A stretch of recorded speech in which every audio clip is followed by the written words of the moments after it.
স্বামী ছাড়া যদি আরেকজন পুরুষের সাথে এরকমের ভাব বিনিময় করে, ফোনে কথা বলে, প্রেম করে, খুব সুন্দর করে ভালোবাসা দিয়ে যদি চিঠি লেখে অন্য পুরুষের কাছে অথবা প্রেম নিবেদন করে, তাহলে স্বামীদের অবস্থা কেমন হবে বলেন? এইটার জবাব দিতে যদি দেরি হয় তো খুবই কুলক্ষণ।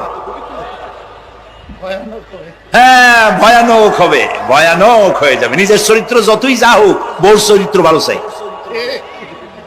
আচ্ছা বলেন তো, স্ত্রী আপনার সঙ্গে যেভাবে প্রেমের হাসি হাসে, প্রেম নিবেদন করে, ওই রকম আরেকটা পুরুষের কাছে সাথে করলে আপনার সহ্য হয় না কেন? আপনি স্ত্রীর উপরে আপনার অধিকারটা কতখানি, কি জন্যে? আপনার স্ত্রীর যে হাসি, যে মিষ্টি হাসি, যা আপনার প্রাণ কেড়ে নেয়, ওই হাসিতে আপনার কোনো অবদান আছে বলেন? তার যে টানা টানা চোখ, সুন্দর ভ্রু, মাথায় অনেক লম্বা চুল, শরীরটা সুন্দর, যৌবন, রূপ, এর ভেতরে আপনার কোনো অবদান আছে? হ্যাঁ আছে, একটু তো আছি। আপনি যে মুখ দিয়ে বউটা হাসে, সেই ঠোঁটে একটু লিপস্টিক লাগাইছেন। যে চোখের জন্য আপনি পাগল, সেই চোখে একটু কাজল লাগাইছেন। শরীরটাকে পেঁচাবার জন্য সুন্দর একটা শাড়ি কিনে দিয়েছেন। একটা শাড়ি দিয়ে, একটু লিপস্টিক কিনে দিয়ে, চুলের একটা ক্লিপ কিনে দিয়ে, একটা ভালো শাড়ি কিনে দিয়া স্ত্রীর উপরে যদি এত অধিকার আছে যে কোনদিন মৃত্যু পর্যন্ত কোন প্রেমের হাসি, ভালোবাসার আদান প্রদান আপনি ছাড়া আর কারো সাথে করতে পারবে না, এইটা যদি আপনার অধিকার এভাবে প্রতিষ্ঠিত হয়, তাহলে এই হাসি যিনি দিলেন, এই দাঁত, এই সুন্দর চোখ, এই রূপ, এই যৌবন যে আল্লাহ তাআলা দিলেন, তার সামনে কোনো পীর অথবা কবরের সামনে যদি হাত পাতে আল্লাহ বরদাস্ত করেন না। কথা কি বুঝে আসছে? কথা বুঝে আসছে? আলহামদুলিল্লাহ বলেন। আলহামদুলিল্লাহ। বুঝলেই আমাদের কষ্ট সার্থক। আলহামদুলিল্লাহ বলুন। আমরা যেন আল্লাহরে চিনতে পারি, বুঝতে পারি। আমার বিশ্বাস করুন, কোরআন আমার সামনে, আল্লাহর কসম, কোন জীবিত পীর, কোন মৃত্যু পীর আমার ভাগ্যের ভালো বা মন্দ করার কোন অধিকার রাখে না, রাখে না, রাখে না। কোন পীর ফু দিয়ে আমার ভাগ্যকে ভালো বানাই দিতে পারবে না, পারবে না। এবং আমার একটা চুলও বাঁকাও করতে পারবে না। খাইরিহি ওয়া শাররিহি মিনাল্লাহি তাআলা। আমার ভালো, আমার মন্দ করার একমাত্র মালিক কে? এক আঙ্গুল আকাশের দিকে উঁচু করে চিৎকার দিয়ে বলুন, কে? আবার বলেন, আবার বলেন, আবার বলুন। হাত নামান। আল্লাহ কবুল করুন, বলেন আমিন। আমার এই বক্তব্য দিয়ে আমি কোন পীরকে অমর্যাদা করছি না। পীর সাহেবদের কাছে পীর কোন শরীয়তের শব্দ নয়। কোরআন এবং হাদিসে কোথাও পীর বলে কোন শব্দ নাই। এটি ফার্সি শব্দ। এই শব্দের অর্থ হলো বৃদ্ধ। তো পীর যদি বৃদ্ধ হয় ভালো কথা, তিনি যদি আলেম হন আরো ভালো কথা। কিন্তু বাপ পীর ছিল, উনিও সেই সুবাদে পীর। ইলেম নাই, তোনার নিজের কাছেই তো টস নাই। আপনাকে অন্ধকারে উনিও ম্যান হোলের মধ্যে পড়বে, আপনারে নিয়ে পড়বে। আলেম হইতে হবে, পীর যদি হয় আলেম হইতে হবে, এক নম্বর কথা। দুই নম্বর কথা হলো, তিনি ব্যবসায়ী হবেন না। ধর্মের নামে তিনি ব্যবসা করবেন না। তিনি মানুষকে হেদায়েতের পথ দেখাবেন। প্রয়োজনে জেলে যাবেন, প্রয়োজনে ফাঁসির মঞ্চে দাঁড়াবেন। তিনি নিজেকেই ইসলামের সব আমি করি, আর ইসলাম কারো কাছে নাই। যারা ইসলাম করলো 70-80 বছর ধরে, রাজনীতির পথ দেখালো, তারা ইসলামের দল না, ওনারটাই ইসলামের দল। এই ধরনের ফাজলামি বক্তব্য থেকে বিরত থাকতে হবে। এই ধরনের বেয়াদবিপূর্ণ বক্তব্য থেকে বিরত থাকতে হবে। আমার দোকানে খাঁটি ঘি পাওয়া যায়, আর কারো দোকানে খাঁটি ঘি পাওয়া যায় না। ইসলাম নিয়ে এই ধরনের মনোপলি বিজনেস করতে দেওয়া হবে না। প্রিয় ভাই সব, আমরা পীর সাহেবদের চিনি। পীর ছিলেন শাহজালাল রহমতুল্লাহ আলাইহি। সুবহানাল্লাহ। যুদ্ধ করা লাগে না, আজান দিয়েছেন, মূর্তির মাথা ভাঙ্গা চুর চুর হয়ে পড়ে গিয়েছে। গৌর গোবিন্দ পলায়া কুল পায় নাই। লোকেরা যায় তার মাজারে গিয়ে গজাল মাছ জিয়ারত করে আসে, কিন্তু তরবারিটা দেখে আসে না। দোধারি তরবারি এখনো আছে। সুবহানাল্লাহ বলেন। পীর ছিলেন হযরতে বাহাউদ্দিন নকশবন্দি, মুজাদ্দিদ আল ফিসানি রাহমাতুল্লাহ আলাইহি, বড় পীর আব্দুল কাদের জিলানী রাহমাতুল্লাহ আলাইহি, খাজা মঈনুদ্দিন চিশতি রাহমাতুল্লাহ আলাইহি, খাজা জাহান আলী রাহমাতুল্লাহ আলাইহি। কত ওলিউল্লাহর মাজার দিয়ে আমার দেশ ভরা। আলহামদুলিল্লাহ কর। আলহামদুলিল্লাহ। আরে একদিকে মানুষকে মুরিদ বানায়া, মুরিদের টাকা দিয়ে নিজেদের পকেট ভরেন নাই। ওনারা এরকম করতেন না, এইরকম করতেন। আর রাসূলুল্লাহ বলেছেন এই রকমের হাতের মর্যাদা নাই, এই হাতের মর্যাদা। আমি পীর দেখছিলাম, বাইতুল শরীফের পীর হযরত শাহ আব্দুল জব্বার সাহেব, আল্লাহ তাআলা জান্নাতুল ফেরদাউসের মেহমান বানায়। এই বাংলাদেশে শত শত মসজিদ, মাদ্রাসার এতিমখানা তৈরি করে গেছেন, সুবহানাল্লাহ। বৃষ্টির মৌসুমে চট্টগ্রামের বাড়ি তার, 14 বছর মাদ্রাসায় ওয়াজিদিয়া চট্টগ্রামে 14 বছর বুখারী শরীফ পড়িয়েছেন। কি মানের আলেম, খালি পীর না। মুরিদরা যত টাকা দিত এই টাকা দিয়ে বড় বড় মাদ্রাসা মসজিদ করেছেন। আর বৃষ্টির সময় সাথী সঙ্গী নিয়ে বস্তি এলাকায় যেতেন, পলিথিন দিয়া ছাওয়া, বাচ্চা আর তার স্বামী নিয়ে কাতরায় এক কোনায় বসে আছে, খাবার নাই, চাউল নাই, অসুস্থ, তাদের চাউল দিয়ে আসতেন, তাদের রান্না করার শাকসবজি দিয়ে আসতেন, ওষুধ দিয়ে আসতেন, হাড়ি পাতিল দিয়ে আসতেন। বন্যা হলে, তুফান হলে টাকা উজাড় করে যা মুরিদরা দিত সবগুলি উজাড় করে মানুষের খেদমত করতেন, সুবহানাল্লাহ। কাজী যারা জামায় অনেকগুলো পকেট সমানে নিতে থাকে আর ভরতে থাকে এইভাবে করে, এই ব্যবসায়ীদেরকে পরিত্যাগ করতে হবে। পীর হচ্ছে ওই সমস্ত লোক যারা নাকি ধর্মের নামে ব্যবসা করে না, বরং আল্লাহর দ্বীনকে প্রতিষ্ঠা করার জন্য কথা বলে। প্রিয় ভাই সব, আমাদের জেহেন সাফ করতে হবে, পরিষ্কার করে বুঝতে হবে আমার ভালো আমার মন্দ কে করতে পারে? আল্লাহ। সম্রাট শাহজাহান নাম শুনেছেন? কোথার বাদশা বলেন? দিল্লির সম্রাট। সম্রাট শাহজাহান পৃথিবী জোড়া নাম তার। কবি বলছেন, শাহনে জাহাं को जिन्हें फख्र से देते थे बाज, वाज कब्र में है सूरह अलहम्दु की मोहताज। যে শাহজাহানকে কর দিয়া ট্যাক্স দিতে পারলে জনগণ নিজেদেরকে গৌরবান্বিত বলে মনে করত, সেই শাহজাহান কবরে শুয়ে আছে, সূরা ফাতিহার মুহতাজ হয়ে আছে, সুবহানাল্লাহ। যদি কেউ আমার কবরের কাছ থেকে হাইটে যাইতো আর একটু সূরা ইখলাস পড়ে সবরেসানি করতো, আমি কিছু পাইতাম। আহারে, এই এতিম ফকির হয়ে শুয়ে আছে। এক ফকির দিল্লি ঘুরতেছে, একজন বলছে, ভাই তোমারে তো খয়রাত করে দেখতেছি আমি সেই ছোটবেলা থেকে, খালি তুমি খয়রাত করো। একটা জিনিস আপনারা মনে রাখবেন, গরিব, আজকে যারা গরিব পরিশ্রমের মধ্য দিয়ে কালকে তারা ধনী হতে পারে, কিন্তু যারা ভিক্ষুক, যারা ভিক্ষা করে, জিন্দেগিতে কোনোদিন তারা বড় হতে পারবে না। ভিক্ষা করা যাদের অভ্যাস, জীবনেও বাড়ি করতে পারবে না, জীবনেও ধনী হইতে পারবে না, কিন্তু গরিব ধনী হইতে পারবে। কারণ হলো আল্লাহর কাছে দুইটা বৈধ জিনিস অত্যন্ত ঘৃণিত। কয়টা? একটা হলো তালাক, আর একটা হলো ভিক্ষাবৃত্তি, মানুষের কাছে চাওয়া। আল্লাহ পছন্দ করেন না। তো ভিক্ষুক ঘুরতেছে, একটা লোক বলল, মিয়া তোমার তো সারা জীবনই খরচ করতে দেখি।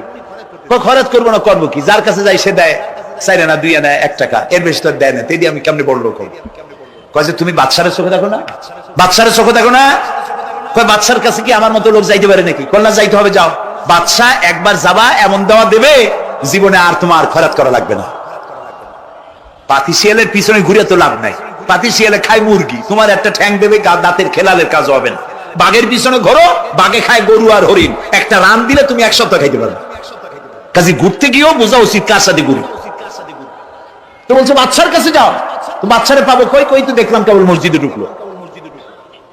তারপরে ফকির গিয়ে দাঁড়ায় আছে বারান্দায়, দেখে যে উনি বাদশা ভেতরে বসে হাত তুলে আছে ভাবে, আর চোখ দিয়ে পানি পড়ে দাড়ি ভিজে ভিজে পড়তেছে। নামাজ শেষ করে, মোনাজাত শেষ করে বাদশা বেরিয়েছেন। কোন বাদশা? শাহজাহান। বাইরে আসার পর ফকির বলল, আসসালামু আলাইকুম, বলে ফকির রওনা করছে। বাদশা বলে, দাঁড়াও, তুমি যে রওনা করলা, তোমার তো ভিক্ষুক মনে হয়, আর লোকেরা যারা ভিক্ষুক না তারাও তো আমার কাছে চায়, আর তুমি তো ভিক্ষুক, চাইলে না কেন কিছু? ভিক্ষুক বলে, জাহাপানা, আমি কিছু চাইতে এসেছিলাম আপনার কাছে, কিন্তু আপনার করুণ অবস্থা দেখে আমার জ্ঞানের চোখ খুলে গিয়েছে। আমি দেখতে পেলাম আমি যার কাছে চাইতে এসেছি, আমি তো কান্দি না, হাতও বাতি নাই। যার কাছে চাইতে আসলাম দিল্লির সম্রাট, আবার কোন সম্রাটের কাছে হাত পেতে ভিক্ষুকের মতো কি জানি চায়, আর চোখ দিয়া পানি পড়ে দাড়ি ভিজে ভিজে পড়ছে। আমার জ্ঞানের চোখ খুলে গেছে, দুনিয়ার বাদশার কাছে আর চাইবো না। বাদশা কান্দে যে বাদশার কাছে, তার কাছেই চাইবো। প্রিয় ভাই সব, এই জন্য জিহেন সাফ করে ফেলুন। দুনিয়ার কোন মানুষের জন্য, মানুষের কাছে নয়, কোন কবরে নয়, কোন কারো কাছে নয়, আল্লাহ তাআলার কাছেই আমরা নামাজের মধ্যে ঘোষণা করেছি ইয়াকা না'বুদু ওয়া ইয়াকা নাস্তাঈন। আল্লাহ তাআলা তোমার একমাত্র ইবাদত করি, তোমার কাছে সাহায্য চাই। কাজে সাহায্য আল্লাহর কাছে। কার কাছে চাইবো বলেন? আল্লাহ আমাদের ঈমান পোক্ত করে দিন। আমরা বলি আমিন, আমরা বলি আমিন। অসুখ বিসুখ হইলে পরে ধৈর্য ধরবেন। অনেক মানুষ আছে জ্বর হইলে কয় যে এত নামাজ পড়ি খালি জ্বর আমারই হয়, এত রোজা রাখি ভালো ভালো কাম করি আমার ছেলের অসুখ মোটে সারিয়ে যায়। এই জাতীয় কথা বলবেন না। মুমিনের পায়ে যদি কাঁটা ফোটে সওয়াব থেকে খালি নাই, ধৈর্য ধরতে হবে। কাঁটা ফুটছে বলেন ইন্না লিল্লাহ। আজাবান লিল মুমিন, মুমিনের জন্য বড়ই আশ্চর্য ব্যাপার, বিপদ হইলেও শুকর আদায় করে আর সুখে থাকলেও শুকর আদায় করে। সুবহানাল্লাহ ওয়া বিহামদিহি। বিপদ আসলে সে বলে ইন্না লিল্লাহি, বলেন ইন্না লিল্লাহি ওয়া ইন্না ইলাইহি রাজিউন। আর যখন শান্তি আসে বলে আলহামদুলিল্লাহ। দুই অবস্থায় তার জন্য নিয়ামত আল্লাহর তরফ থেকে সে পায়, আলহামদুলিল্লাহ। প্রিয় ভাই সব, তো আল্লাহর উপর ঈমান আনার জন্য কয়টা শর্ত বলছি না? এই যে প্যাচ লেগে গেছে, কয় যে তিনটা। আল্লাহর উপর ঈমান আনার জন্য শর্ত কয়টা? চারটা। চারটা বলছি কয়টা? দুইটা। আরেকটা হচ্ছে আল্লাহর কুদরত এ বিশ্বাস করা। আল্লাহর কুদরত মানে শক্তি। আল্লাহর কিছু বিশ্বাস করবেন বলেন জোরে? শক্তি। আকাশ এবং জমিনের শক্তিশালী কে? কিন্তু আমার দেশের জনগণ, কিছু কিছু রাজনীতিবিদরা বলে জনগণই নাকি সকল ক্ষমতার সকল শক্তির উৎস।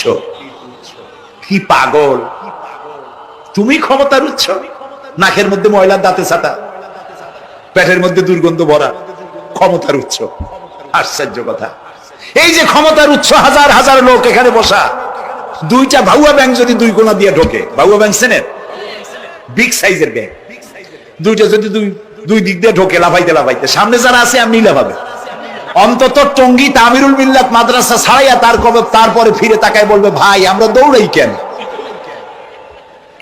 ব্যাংকের সামনে অসহায়, বল্লা ভীমরুলের সামনে অসহায়, সাপের সামনে বিচ্ছুর সামনে অসহায়, তারা কয় সকল ক্ষমতার উৎস জনগণ। কপাল পোড়া। ক্ষমতার উৎস জনগণ নয়, এটা কোরআনের সাথে কন্ট্রাডিকশন হয়। এই কথা আল্লাহ বলেছেন আন্নাল কুওয়াতা লিল্লাহি জামিয়া। সকল ক্ষমতার উৎস কে? চিল্লায় বলো। ক্ষমতা কি দেখছেন? মাত্র 1.5 মিনিট। কয় মিনিট? মাত্র 1.5 মিনিট। আল্লাহ বলেছেন কোন? সাথে সাথে তামিলনাড়ু, মালয়েশিয়া, ইন্দোনেশিয়া, থাইল্যান্ড, মালদ্বীপ, শ্রীলঙ্কা 2 লক্ষ লোক শেষ, 1 লক্ষের খোঁজ নাই। সমুদ্রের পানি 33 ফিট উঁচু হয়ে এসছে।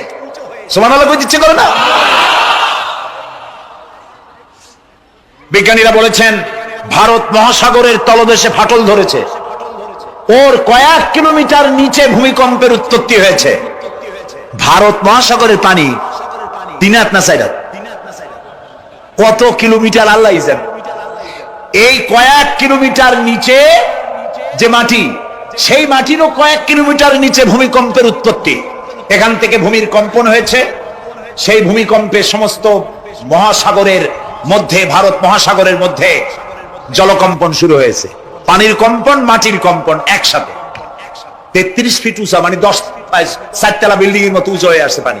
4 তলা পরিমাণ উঁচু হয়ে পানি চলে আসছে। বাড়ি গাড়ি সব কিছু খড় কুটার ন্যায় সব উড়িয়ে দিয়েছে। এগুলোরে কপাল পোড়া নাস্তিক যেগুলি, তারা বলে প্রাকৃতিক দুর্যোগ। ওর বাপের মাথা। আচ্ছা প্রাকৃতিক দুর্যোগ, প্রকৃতি কি? কোন জন্তুর নাম? প্রকৃতি কোন জন্তু জানোয়ারের নাম? প্রকৃতি নিজে চলে না কেউ তাকে চালায়? কে চালায়? কপাল পোড়ারা তা বুঝে না। বিশ্ববিদ্যালয়ের শিক্ষক হয়েছে তো, আল্লাহ দিয়ে আসি কোথায়? তবে সব খারাপ না, ভালো আছে আলহামদুলিল্লাহ। কিছু আছে কপাল পোড়া। বিশেষ করে শান্তিনিকেতনে যারা পড়াশোনা করে আসে, সাহিত্য চর্চা করে, এই সাহিত্য চর্চা করতে করতে এক পর্যায়ে কপাল পুড়ে যায়, আল্লাহরে চিনতে পারে না। সব চেনে, আল্লাহরে চেনে না। আল্লাহ এখন চিনাইতেছে ভালো করে। প্রিয় ভাই সব, কওমে আদ, কওমে সামুদ, এগুলিকে আল্লাহ তাআলা ধ্বংস করেছেন। কিয়ামতের আগে এই যে 7টা আকাশ, এই আকাশ সম্পর্কে অবিশ্বাসীরা তারা বলেছে আকাশ বলতে কিছুই নাই, এটা নাকি অনেক দূরে, তাই নীলা নীলে দেখা যায়। কি কপাল পোড়া, চিন্তা করো, নীলা নীলা দেখা যায়। এই আকাশ মহাশূন্য, এই আকাশগুলি, আকাশ কয়টা স্তর? 7টা। এগুলি কাতাইয়ে সিজিল্লিল কুতুব। কোরআনে কারিমে আল্লাহ তাআলা বলেছেন কিতাবের পৃষ্ঠার মতো কিয়ামতের আগে একটার পর একটা ঠাস ঠাস করে পড়বে, ভেঙে চুরি চুরমার হয়ে যাবে। ওয়াইদাল বিহারু ফুজ্জিরাত, আল্লাহ তাআলা বলছেন ইদাস সামাউ ফাতারাত ওয়াইদাল কাওয়াকিবু ইনতাসারাত ওয়াইদাল বিহারু ফুজ্জিরাত। আকাশের তারকাসমূহ বিক্ষিপ্ত হয়ে পড়বে। অসংখ্য তারকারাজি, বিশাল বিশাল তারকা বিক্ষিপ্ত হয়ে পড়বে। চন্দ্র সূর্য একটার সাথে আরেকটা ধাক্কা লেগে চাঁদ আর সূর্য আলো হারিয়ে ফেলবে, একাকার হয়ে যাবে। পাহাড়গুলো উঁচু করে আল্লাহ তাআলা জমিনের উপরে আছাড় মারবেন, কালিহিল মানফুস, তুলার মতো উড়ে চলে যাবে। সুবহানাল্লাহ বলবা না?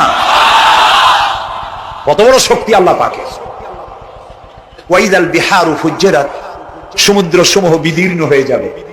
সমুদ্রে যত পানি আছে সমস্ত পানিগুলি নিঃশ্বসিত হয়ে যাবে মাটির তলায়, এবং সেখানে অগ্নি উৎপত্তি হবে। কোরআনে কারিমে আল্লাহ বলে দিয়েছেন গোটা সমুদ্রগুলিতে আগুন জ্বলতে থাকবে। এগুলি কিয়ামতের আলামত। আল্লাহ পাকের অফুরন্ত মেহেরবানি। এই যে কানের কাছ দিয়ে গুলিটা চলে গেছে, কানে লাগে নাই, বাড়ির কাছ থেকে কিয়ামত হয়ে গেল, বাংলাদেশে আল্লাহ বাঁচাই দিলেন। সুবহানাল্লাহ বলো, আলহামদুলিল্লাহ বলে। আমাদের প্রতিবেশী দেশগুলিতে যেভাবে আঘাত লাগছে, ওর 1000 ভাগের 1 ভাগের আঘাত কয়েক সেকেন্ড যদি বাংলাদেশে হতো, আমাদের সব অপরিকল্পিত শহর, রাজুক পারমিশন দিয়েছে 3 তলার, করা হয়েছে 7 তলা। এইভাবে অপরিকল্পিত যত বিল্ডিং আছে এগুলি পচা সিমেন্ট দিয়ে, পচা ইট দিয়ে তৈরি করা হয়েছে। 2-3 সেকেন্ডের ভূমিকম্প যথেষ্ট এই শহর লন্ডভন্ড করে দেওয়া। অসংখ্য মানুষ মারা যাবে, অসংখ্য বাড়িঘর শেষ হয়ে যাবে। এদেরকে রেস্কিউ করার মতো মডার্ন ইকুইপমেন্টসও গভর্নমেন্টের কাছে নাই। এজন্য আল্লাহর কাছে সেজদা দিয়া গুনার তওবা করতে হবে, আল্লাহ আমাদের মাফ করে দাও, আমার এই গরিব দেশটাকে কিয়ামত পর্যন্ত এই গজব থেকে বাঁচাও। প্রিয় ভাই সব, আল্লাহ তাআলার ক্ষমতার ওয়াজ আমি আজ করতে পারবো না, অনেক লম্বা হয়ে যাবে, কারণ আমাকে 3টা পুঁজির কথা তো কমসে কম বলতেই হবে, অল্প করে হলেও। শুনবেন তো? আল্লাহ তৌফিক দিক, বলেন আমিন। আল্লাহ তাআলার ক্ষমতায় বিশ্বাস করা, তার প্রচন্ড ক্ষমতা, যা খুশি তাই বলেন করতে পারেন। মরাকে জিন্দা, জিন্দাকে মারতে পারেন, মরুভূমিতে ফুল ফুটাতে পারেন। সুবহানাল্লাহ, যা খুশি তাই করতে পারেন। এই শক্তি সহকারে আল্লাহকে বিশ্বাস করতে হবে। 4th নম্বরে আল্লাহর হুকুম এবং হাকাম, আদেশ নিষেধ। আমি আল্লাহরে বিশ্বাস করি, এই কথার কোনো দাম নাই যদি তার আদেশ না মানি। এই কথার কোনো দাম নাই যদি তার নিষেধকে আমি আমার জীবনে প্রত্যাহার না করে চলতে পারি। মুসলমান বলে দাবি করার কোনো মূল্য নাই।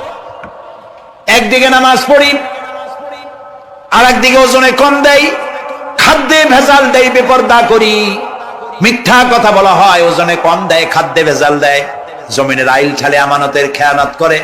আল্লাহর হুকুম মানা হলো না, রাসূলের আদেশ মানা হলো না। আল্লাহর উপর ঈমান আনার জন্য 4র্থ শর্ত হচ্ছে আল্লাহ যা বলেছেন মাথা নত করে মেনে নিতে হবে, বলতে হবে সামি'না ওয়া আতা'না। বলেন সামি'না ওয়া আতা'না, শুনলাম আর মেনে নিলাম। বলেন তো জোরে, শুনলাম আর মেনে নিলাম। সুবহানাল্লাহ বলেন। মুমিনেরা এই প্রশ্নই করবে না মদ হারাম কেন, মুমিনেরা এই প্রশ্নই করবে না জুয়া হারাম কেন, মুমিনেরা এই প্রশ্নই করবে না জিনা হারাম কেন। একটাই জবাব, মদ হারাম কেন? আল্লাহ হারাম করেছেন তাই হারাম। জিনা হারাম কেন? আমার আল্লাহ হারাম করেছেন তাই হারাম।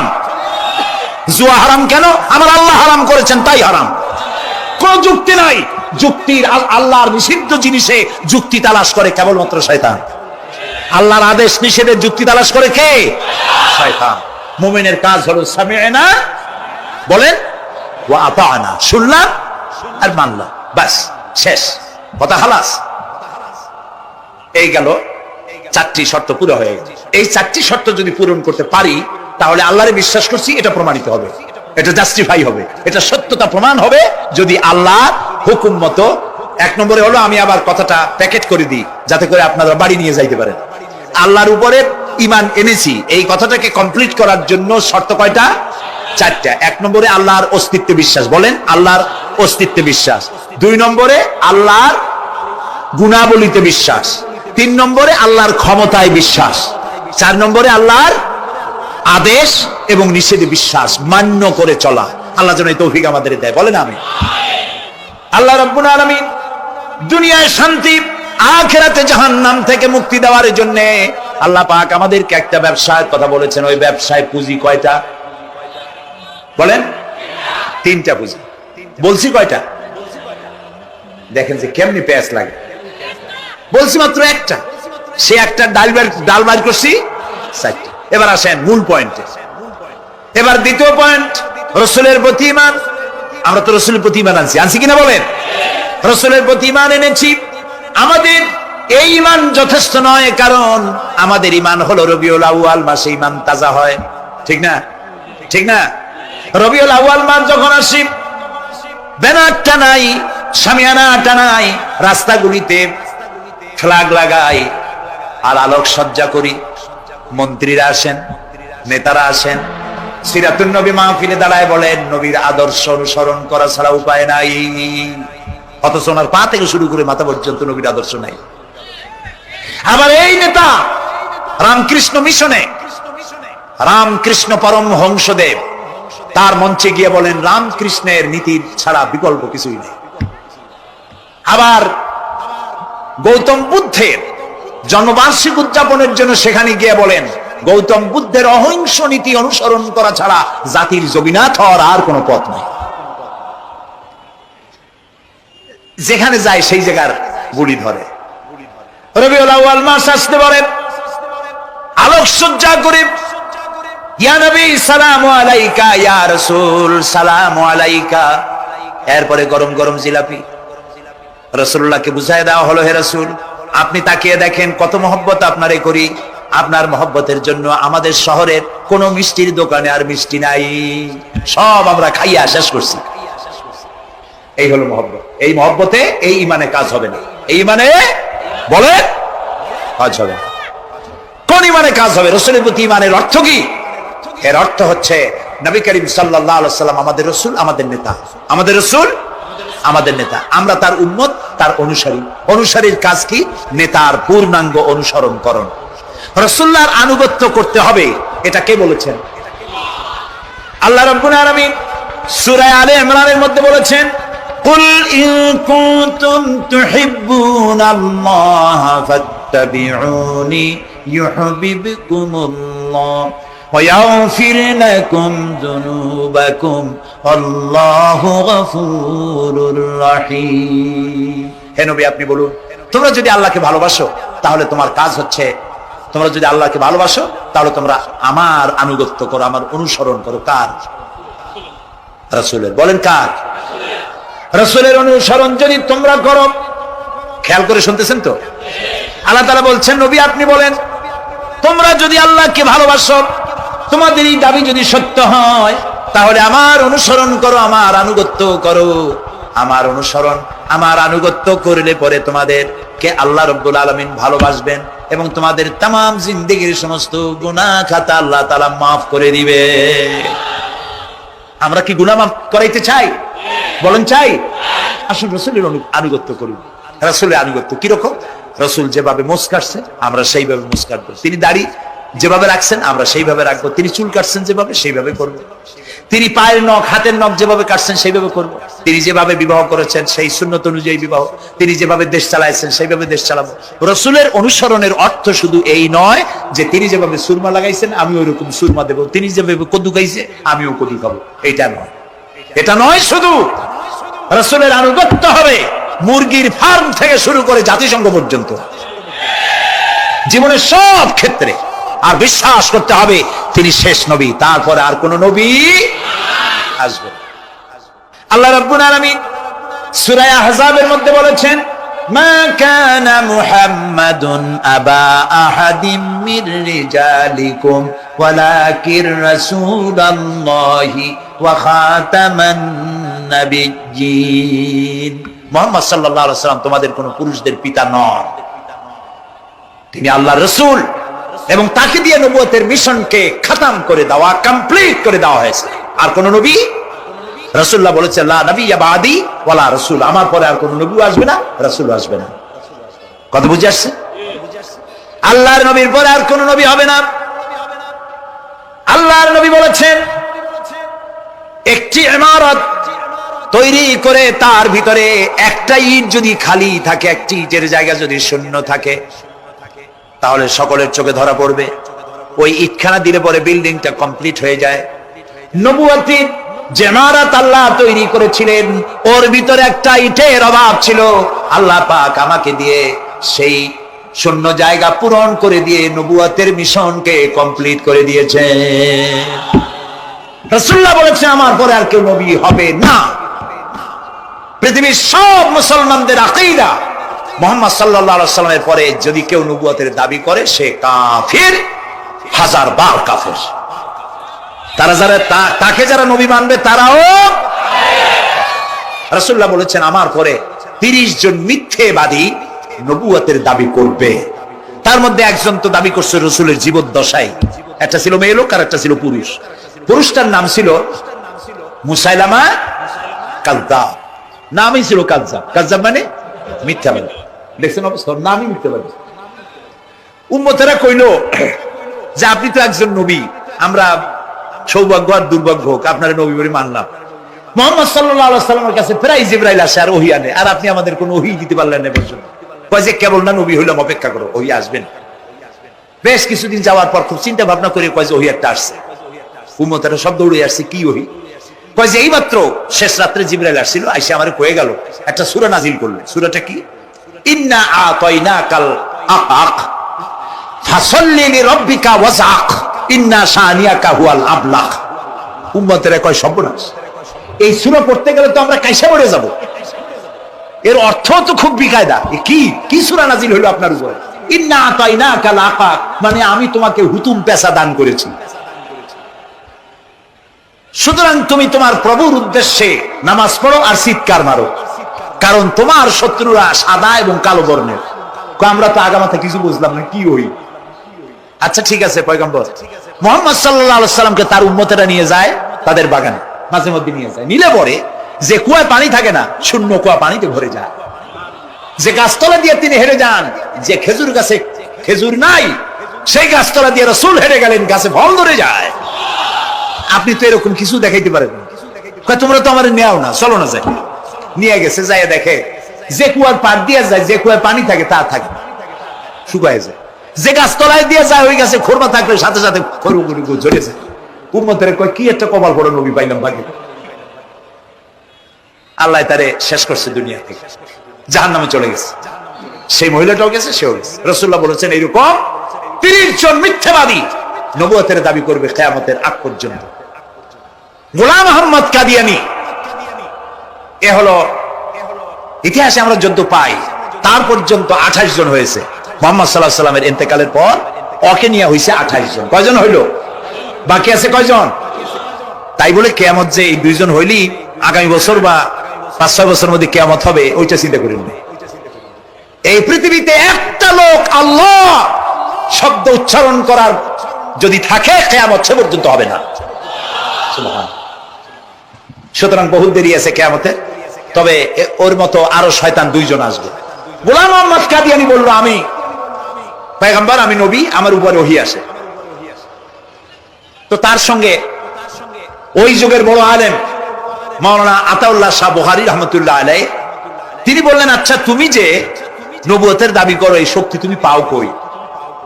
কয় যে আমার শক্তি তো কোরআন, কোরআনের মধ্যেই আছে আমার কথা। কোথায়? কয় সূরা সফের মধ্যে আছে। ইয়াতি মিন বাদি ইসমুহু আহমদ। ঈসা আলাইহিস সালাম আমার ব্যাপারে ফোরকাস্ট করেছেন, ভবিষ্যৎবাণী দিয়েছেন যে আমার না পরকালকে যারা বিশ্বাস করবে না তাদের সম্পর্কে আল্লাহ পাক বলছেন والذين كذبوا بآياتنا ولقاء الآخرة حبطت أعمالهم। পরকালকে যারা বিশ্বাস করবে না, আখিরাতের দিনের পরে যাদের ঈমান থাকবে না, যারা বিশ্বাস করবে না, তাদের জীবনের সমস্ত ভালো কাজগুলি আল্লাহ রাব্বুল আলামিন বরবাদ করে দিবেন। তাদের জীবনের কোনো কাজের কোনো মূল্য নাই, সমস্ত কাজগুলি নিষ্ফল, বেকার, যারা নাকি পরকালকে বিশ্বাস করবে না। পরকালের বিশ্বাসটাই হচ্ছে মানুষের জীবনের সবচাইতে নৈতিকতার মূল ভিত্তি। একটা মানুষের চরিত্র ভালো হওয়ার জন্য পরকালের বিশ্বাসটা সবচাইতে বড় জিনিস। মানুষ ভালো মন্দ, পরকালের দরকারটা কি? প্রশ্ন উঠতে পারে, পরকালটা না হলে কি হইতো? পরকালটা এই জন্য হবে, এই জন্য দরকার যে পৃথিবীতে মানুষ অনেক ভালো কাজ করে, আবার অনেক খারাপ কাজও করে, দুরকমই করে। যত ভালো কাজ করে, এই ভালো কাজের পুরস্কার পৃথিবীতে দেওয়া সম্ভব নয়।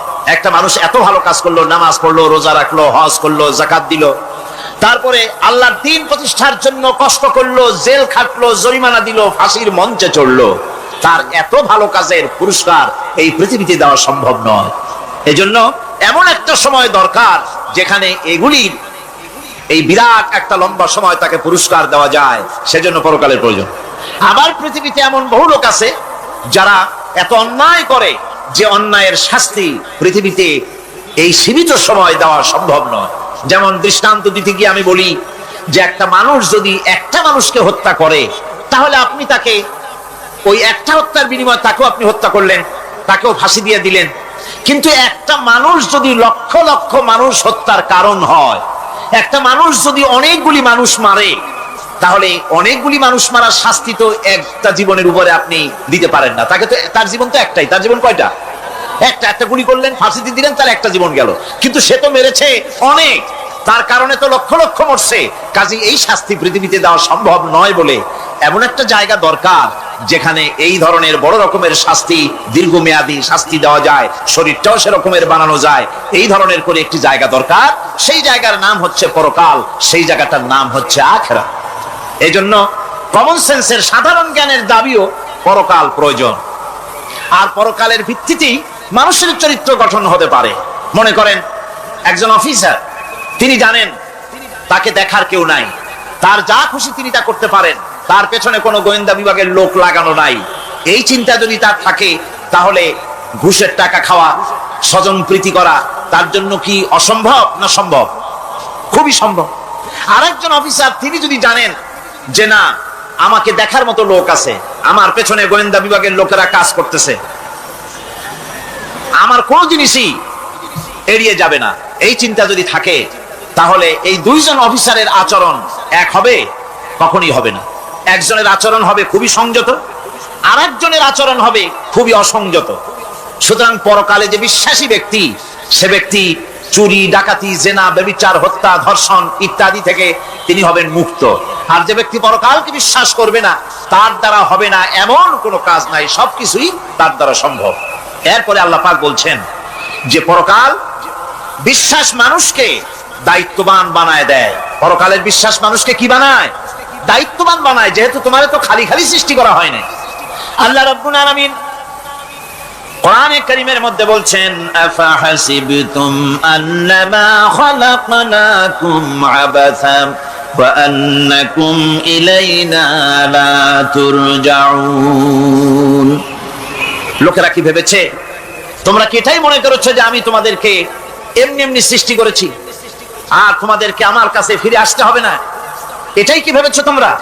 তোমাদেরকে সৃষ্টি করা হয়েছে এবং তোমাদেরকে আমার দরবারে সকলকেই ফিরে আসতে হবে। পৃথিবীতে এমন কেউ নাই যে পৃথিবীতে টিকে থাকতে পারবে, সমস্ত মানুষকেই আল্লাহর দরবারে ফিরে যেতে হবে। আল্লাহ পাক কোরআনে কারীমের অন্যত্র বলেছেন, আয়াহসাবুল ইনসানু আইয়ুতরাকা সুদা। মানুষ কি ভেবেছে যে আমি তাকে নিরর্থক সৃষ্টি করেছি, তার কোনো হিসাব হবে না, তার কোনো দেখার মতো কেউ নাই, তাকে এমনি এমনি আমি সৃষ্টি করেছি? তা না, প্রত্যেকটি মানুষকেই বিচক্ষণতার দাবি হিসেবে সৃষ্টি করা হয়েছে এবং তার সব কিছুকেই দেখা হচ্ছে। আল্লাহ পাক সব দেখতে পাচ্ছেন, তার নজরের সামনে আছে। আল্লাহ পাক দেখেন এবং শোনেন। আমরাও দেখি, আমরাও শুনি, কিন্তু আল্লাহ পাকের দেখা আর আমাদের দেখা, আল্লাহর শোনা আর আমাদের শোনা একরকম নয়। আমরা এই মাহফিলের বাইরে কি হচ্ছে আমরা দেখতে পাই না, ঠিক কিনা গণ?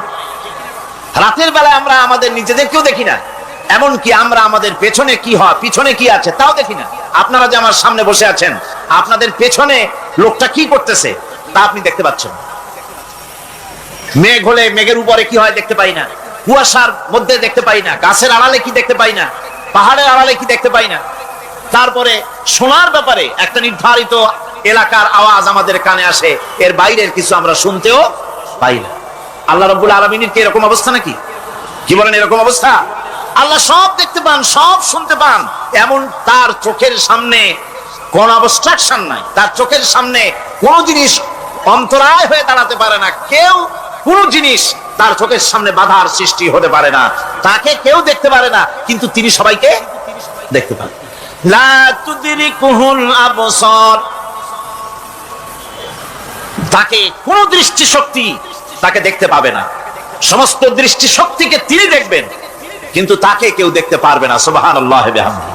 সুতরাং তিনি সব দেখেন এবং সবই শোনেন। এই বিশ্বাস মানুষকে দায়িত্ববান বানায়। এই বিশ্বাস মানুষকে কি বানায়? জোরে গান, দায়িত্ববান বানিয়ে দেয়। আল্লাহ রাব্বুল আলামিন বলছেন, আয়াহসাবু আল্লান ইয়াকদিরা আলাইহি আহাদ ইয়াকুলু আহলাকতু মালান লুবাদা আয়াহসাবু আন লাম ইয়ারাহু আহাদ। মানুষ কি ধারণা করেছে তার উপরে কারো কোনো ক্ষমতা চলবে না? সে বলে আমি অনেক ব্যয় করেছি, আর সে ভেবেছে তাকে দেখার মতো কেউ নাই। আল্লাহ পাক বলেন, দেখার জন্য অবশ্যই একজন আছেন, তিনি হচ্ছেন আল্লাহ রাব্বুল আলামিন। কে দেখতে পান? জোরে সরে বলেন, কে দেখতে পান? আল্লাহ পাক সব দেখেন, সব শোনেন। এমনকি সমুদ্রের অতল তলদেশে কোন পাথরের সাথে লাগানো, বালু কণার সঙ্গে লাগানো ছোট্ট একটি পোকা, যা মাইক্রোস্কোপ যন্ত্র ছাড়া দেখা যায় না, এমন ছোট্ট পোকাটিও যদি চিৎকার মারে ক্ষুধার যন্ত্রণায় বা পেটের যন্ত্রণায় বা কষ্টে পড়ে কোনো চিৎকার যদি মারে, সমুদ্রের কেউ শোনার কথা নয়, জমিনের উপরে কেউ শোনার কথা নয়, অন্তরিক্ষের কারো শোনার কথা নয়। আল্লাহ রাব্বুল আলামিন বলেন, সেই ক্ষীণ আওয়াজটুকুনো তোমার আল্লাহ পাক শুনতে পান। সব তিনি শুনতে পান এবং দেখতে পান, তার চোখের সামনে সব রয়েছে। সুতরাং আসল কথা হচ্ছে, মানুষেরা পরকালের চাইতে দুনিয়ার গুরুত্ব দেয় বেশি। বাল তুসিরুনাল হায়াতাদ দুনিয়া ওয়াল আখিরাতু খায়রুন ওয়া আবকা। তোমরা পার্থিব জীবনকে অগ্রাধিকার দিয়েছো, আর পরকাল হচ্ছে উত্তম এবং স্থায়ী। পরকাল হচ্ছে উত্তম। পৃথিবীর একটা নিকৃষ্ট জায়গা, একটা ছোট্ট জায়গা পৃথিবী। এটার আরবি হচ্ছে কি বলুন তো? পৃথিবীর আরবি কি? দুনিয়া। এটাকে দুনিয়া, দুনিয়া শব্দটা এসেছে আদনা শব্দ থেকে, তুচ্ছ, নিকৃষ্ট, এটা কোনো দাম নাই। আর এই জন্য হাদিস শরীফে এসেছে যে এই পৃথিবীর মূল্য যদি আল্লাহর কাছে মশার ডানা তুল্য যদি হতো, তাহলে কাফেরকে এক ঢোক পানি আল্লাহ পাক গিলতে দিতেন না। আল্লাহর দৃষ্টান্তটা, হাদিস শরীফের দৃষ্টান্তটা লক্ষ্য করেছেন? এই পৃথিবীর মূল্য যদি একটা মশার ডানার তুল্য যদি হতো, আপনাকে কেউ যদি 1,00,000 মশার ডানা যদি কেউ আপনাকে জোগাড় করে দেয়, আপনি কয় টাকা দিয়ে কিনবেন? কোন কথা বলতেছেন না? খুব আগ্রহ আছে কেনার নাকি? 4 আনা দিয়েও 4 পয়সা দিয়েও আপনারা কেউ কিনবেন না, যেহেতু মশার ডানা 10 কোটি ডানা আনি জোগাড় করে দেন, নদী করবোটা কি? কাজেই দৃষ্টান্তটা লক্ষ্য করুন যে এই পৃথিবীর মূল্য যদি আল্লাহ পাকের কাছে একটা মশার ডানার তুল্য যদি হতো, তাহলে আল্লাহ রাব্বুল আলামিন কাফেরকে এক ঢোক পানি কিনতে দিতেন না। তার মানে এটার কোনো দাম নাই। তো যেটার দাম নাই সেটার দাম আমরা খুব বেশি দিয়েছি। আর পরকাল হচ্ছে স্থায়ী, চিরস্থায়ী জায়গা। সেই চিরস্থায়ী জায়গার আমরা মূল্য দেই নাই। যেমন আমরা দেহের মূল্যটা বেশি দেই, আত্মার মূল্যটা কম দেই। দেহটারে সাজাই বেশি। এই দেহটার জন্য দেখছেন অবস্থা, শীতকালে কত ক্রিম মাখে, পায়ে ভ্যাসলিন মাখে, মুখে ক্রিম মাখে, হাতে জেলি মাখে, তারপরে ঠোঁটে আরো কিছু মাখে, এরপরে এতগুলি মাইখা তারপরে জামা কাপড় সেন্ট আতর কত কিছু সমানে মাখতে থাকে শরীরের জন্য, এত যত্ন। তারপরে ভুরি ভোজন পাইকারি দরে খায়, জনমের মতো খায়। খাওয়ার চোটে পেট যায় একদিক, পাছা যায় আর একদিক, মাথা যায় আর একদিক, আস্তে আস্তে দুমবার সাইজ হয়ে যায় মানুষের বডিটা। যেই শরীরটার কোনো দাম নাই, কোনো মূল্য নাই। আচ্ছা আপনারা সত্য করে বলেন, দামটা কার? শরীরের দেহের দাম বেশি না আত্মার দাম বেশি? কোন তো কোনটার দাম? কার দাম? আত্মাটার দাম বেশি। এটা মুখ দিয়ে বললেন, কিন্তু আসলে মনের কথা হইলে আত্মারে আপনারা কিছু খাইতে দিতেন। আত্মাকে তো কিছু খেতে দেওয়া হয় না, দেহটারই আত্মাটার দাম যদি বেশি না হবে, মানুষ মরে গেলে পরে যায়টা কি? চোখ আছে, কান আছে, মুখ আছে, হাত আছে, পা আছে, সবই তো রয়ে গেল। গেলটা কি? কি যাওয়ার কারণে? প্রাণের সন্তান, কলিজার টুকরা সন্তান বলে মা বাবার কাছে আমার যেতে ভয় করে। ছোট্ট বাচ্চা বাবার কাছে যেতে চায় না, প্রাণীদিকা স্ত্রীও যেতে চায় না। মা বাবা আত্মীয় স্বজন সবাই বলে তাড়াতাড়ি বিদায় করো, তাড়াতাড়ি বিদায় করো। কি যাওয়ার জন্য? কি ছিল মূল্যবান জিনিস, আর ওইটা যাওয়ার জন্যই পরিণতি হলো। সেটার নাম হলো রুহু। যে আত্মাটার বেশি মূল্য, সেইটার মূল্য মানুষরা দেয় না। এই আত্মাটা কি জিনিস? আল্লাহ পাক নবীর কাছে প্রশ্ন করা হয়েছে রূহ সম্পর্কে, আল্লাহ তার জবাব দিয়েছেন ওয়াইয়াস আদুনাকা আনির রূহ কুলির রূহু মিন আমরি রাব্বি। নবী হে, আপনাকে প্রশ্ন করা হয় রূহ কি জিনিস, আপনি বলুন এটি হচ্ছে আল্লাহর হুকুম। আল্লাহর একটা হুকুম মানুষের ভিতরে কাজ করে। এটা এতই গুরুত্বপূর্ণ, ওটা থাকলে আমরা বাঁচি, ওটা না থাকলে আমরা মরে যাই। এখন যেটার গুরুত্ব বেশি সেটাকে খাইতে দেই না, সেটার জন্য কোনো যত্ন নাই, খোঁজ নাই, খবর নাই। সকালবেলায় ব্রেকফাস্ট, নাস্তা, লাঞ্চ, ডিনার, বিকালের চা, ফলারি, কোনো জিনিসের অভাব নাই, সমানে খায় আর সমানে শরীরটারে বাঁচায়। আর যেটার কারণে বডিটা বাঁচে তার কোনো খোঁজ খবর নাই। ওটারও কিছু খাবার দিতে হবে। ওটারে কি খাওয়াবেন? ওটাই কি ফুলকপি খাবে? শীতের দিনের লাল শাক খাবে? লট্টা মাছ খাবে নাকি? খাবেন। রূপচান্দাও খাবেন। শীতকালের ভাপা পিঠাও না, দুধি পিঠা কি কন আপনারা, এগুলোও খাবেন। সুতরাং এই যে শরীর, আপনার আত্মাটা, ওরে খাইতে দিবেন কি? ও কচু খায় না, মূলাও খায় না, দুধও খায় না, পনিরও খায় না, ঘিও খায় না, মাছ গোশতও খায় না। যেহেতু এই আত্মাটা এসেছে রুহের জগৎ থেকে, তাই ওর খাদ্য এই পৃথিবীতে বানানো হয় নাই। দেহ তৈরি হয়েছে মাটি থেকে, মাটির উপাদান দিয়ে, সেজন্য তার খাদ্য বানানো হয়েছে মাটির উপাদান দিয়ে। আর আত্মা যেহেতু এসেছে আল্লাহর কাছে থেকে, রুহের জগৎ থেকে, সেজন্য আল্লাহ রাব্বুল আলামিন আত্মার খাদ্য পাঠিয়েছেন লৌহ মাহফুজ থেকে। খাদ্যের নাম হচ্ছে তেলাওয়াতে কোরআন। তেলাওয়াতে কোরআন। কোরআনে কারীম তেলাওয়াতে আত্মার সমৃদ্ধি হতো। কোরআনে কারীমের তেলাওয়াত, অনুধাবন, এর দ্বারা আত্মার সমৃদ্ধি হতো। যেহেতু কোরআন হচ্ছে রুহের খোরাক, সেই খোরাক দেওয়া হচ্ছে না তাকে। কাজে আমি বলতেছিলাম যে যে জিনিসের মূল্য বেশি আমরা তার মূল্য দিতে জানি না, যেটার মূল্য কম সেটার মূল্য দেই বেশি।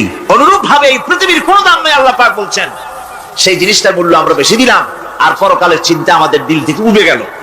এই জন্য আল্লাহ রাব্বুল আলামিন বলেন ইন্নাল্লাযীনা লা ইউমিনুনা বিল আখিরাতি যায়্যান্না লাহুম আ'মালাহুম ফাহুম ইয়ামাহুন।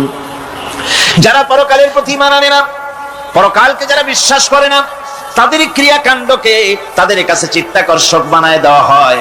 আর এভাবে তারা পথভ্রষ্ট হয়ে যায়।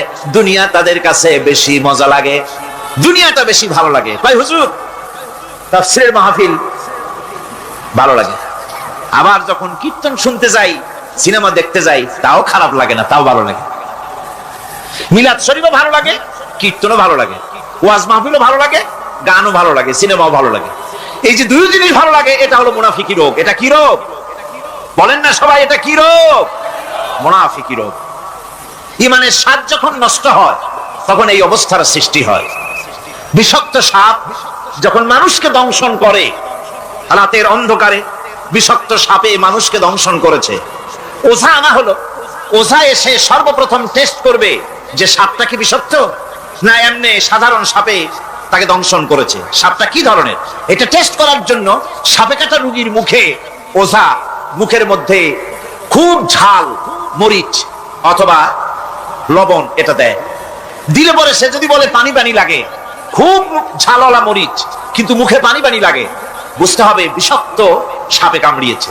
আর যদি ঝালকে ঝাল বলে, লবণকে লবণ বলে, তিতকে তিতো বলে, তাহলে বোঝা যাবে বিষাক্ত সাপে কামড়ায় নাই। তো বিষাক্ত সাপের প্রধান আলামত হলো এই, বিষাক্ত সাপে যখন মানুষকে কাটে তখন তার প্রথম বিষক্রিয়া হচ্ছে তার রক্তকে জাম করে দেয় আর জিহ্বার স্বাদকে নষ্ট করে দেয়। এই পৃথিবীতে যত বিষাক্ত সাপ আছে সবচাইতে মারাত্মক আর বিষাক্ত সাপ হচ্ছে শয়তান। সবচাইতে বিষাক্ত সাপ কি?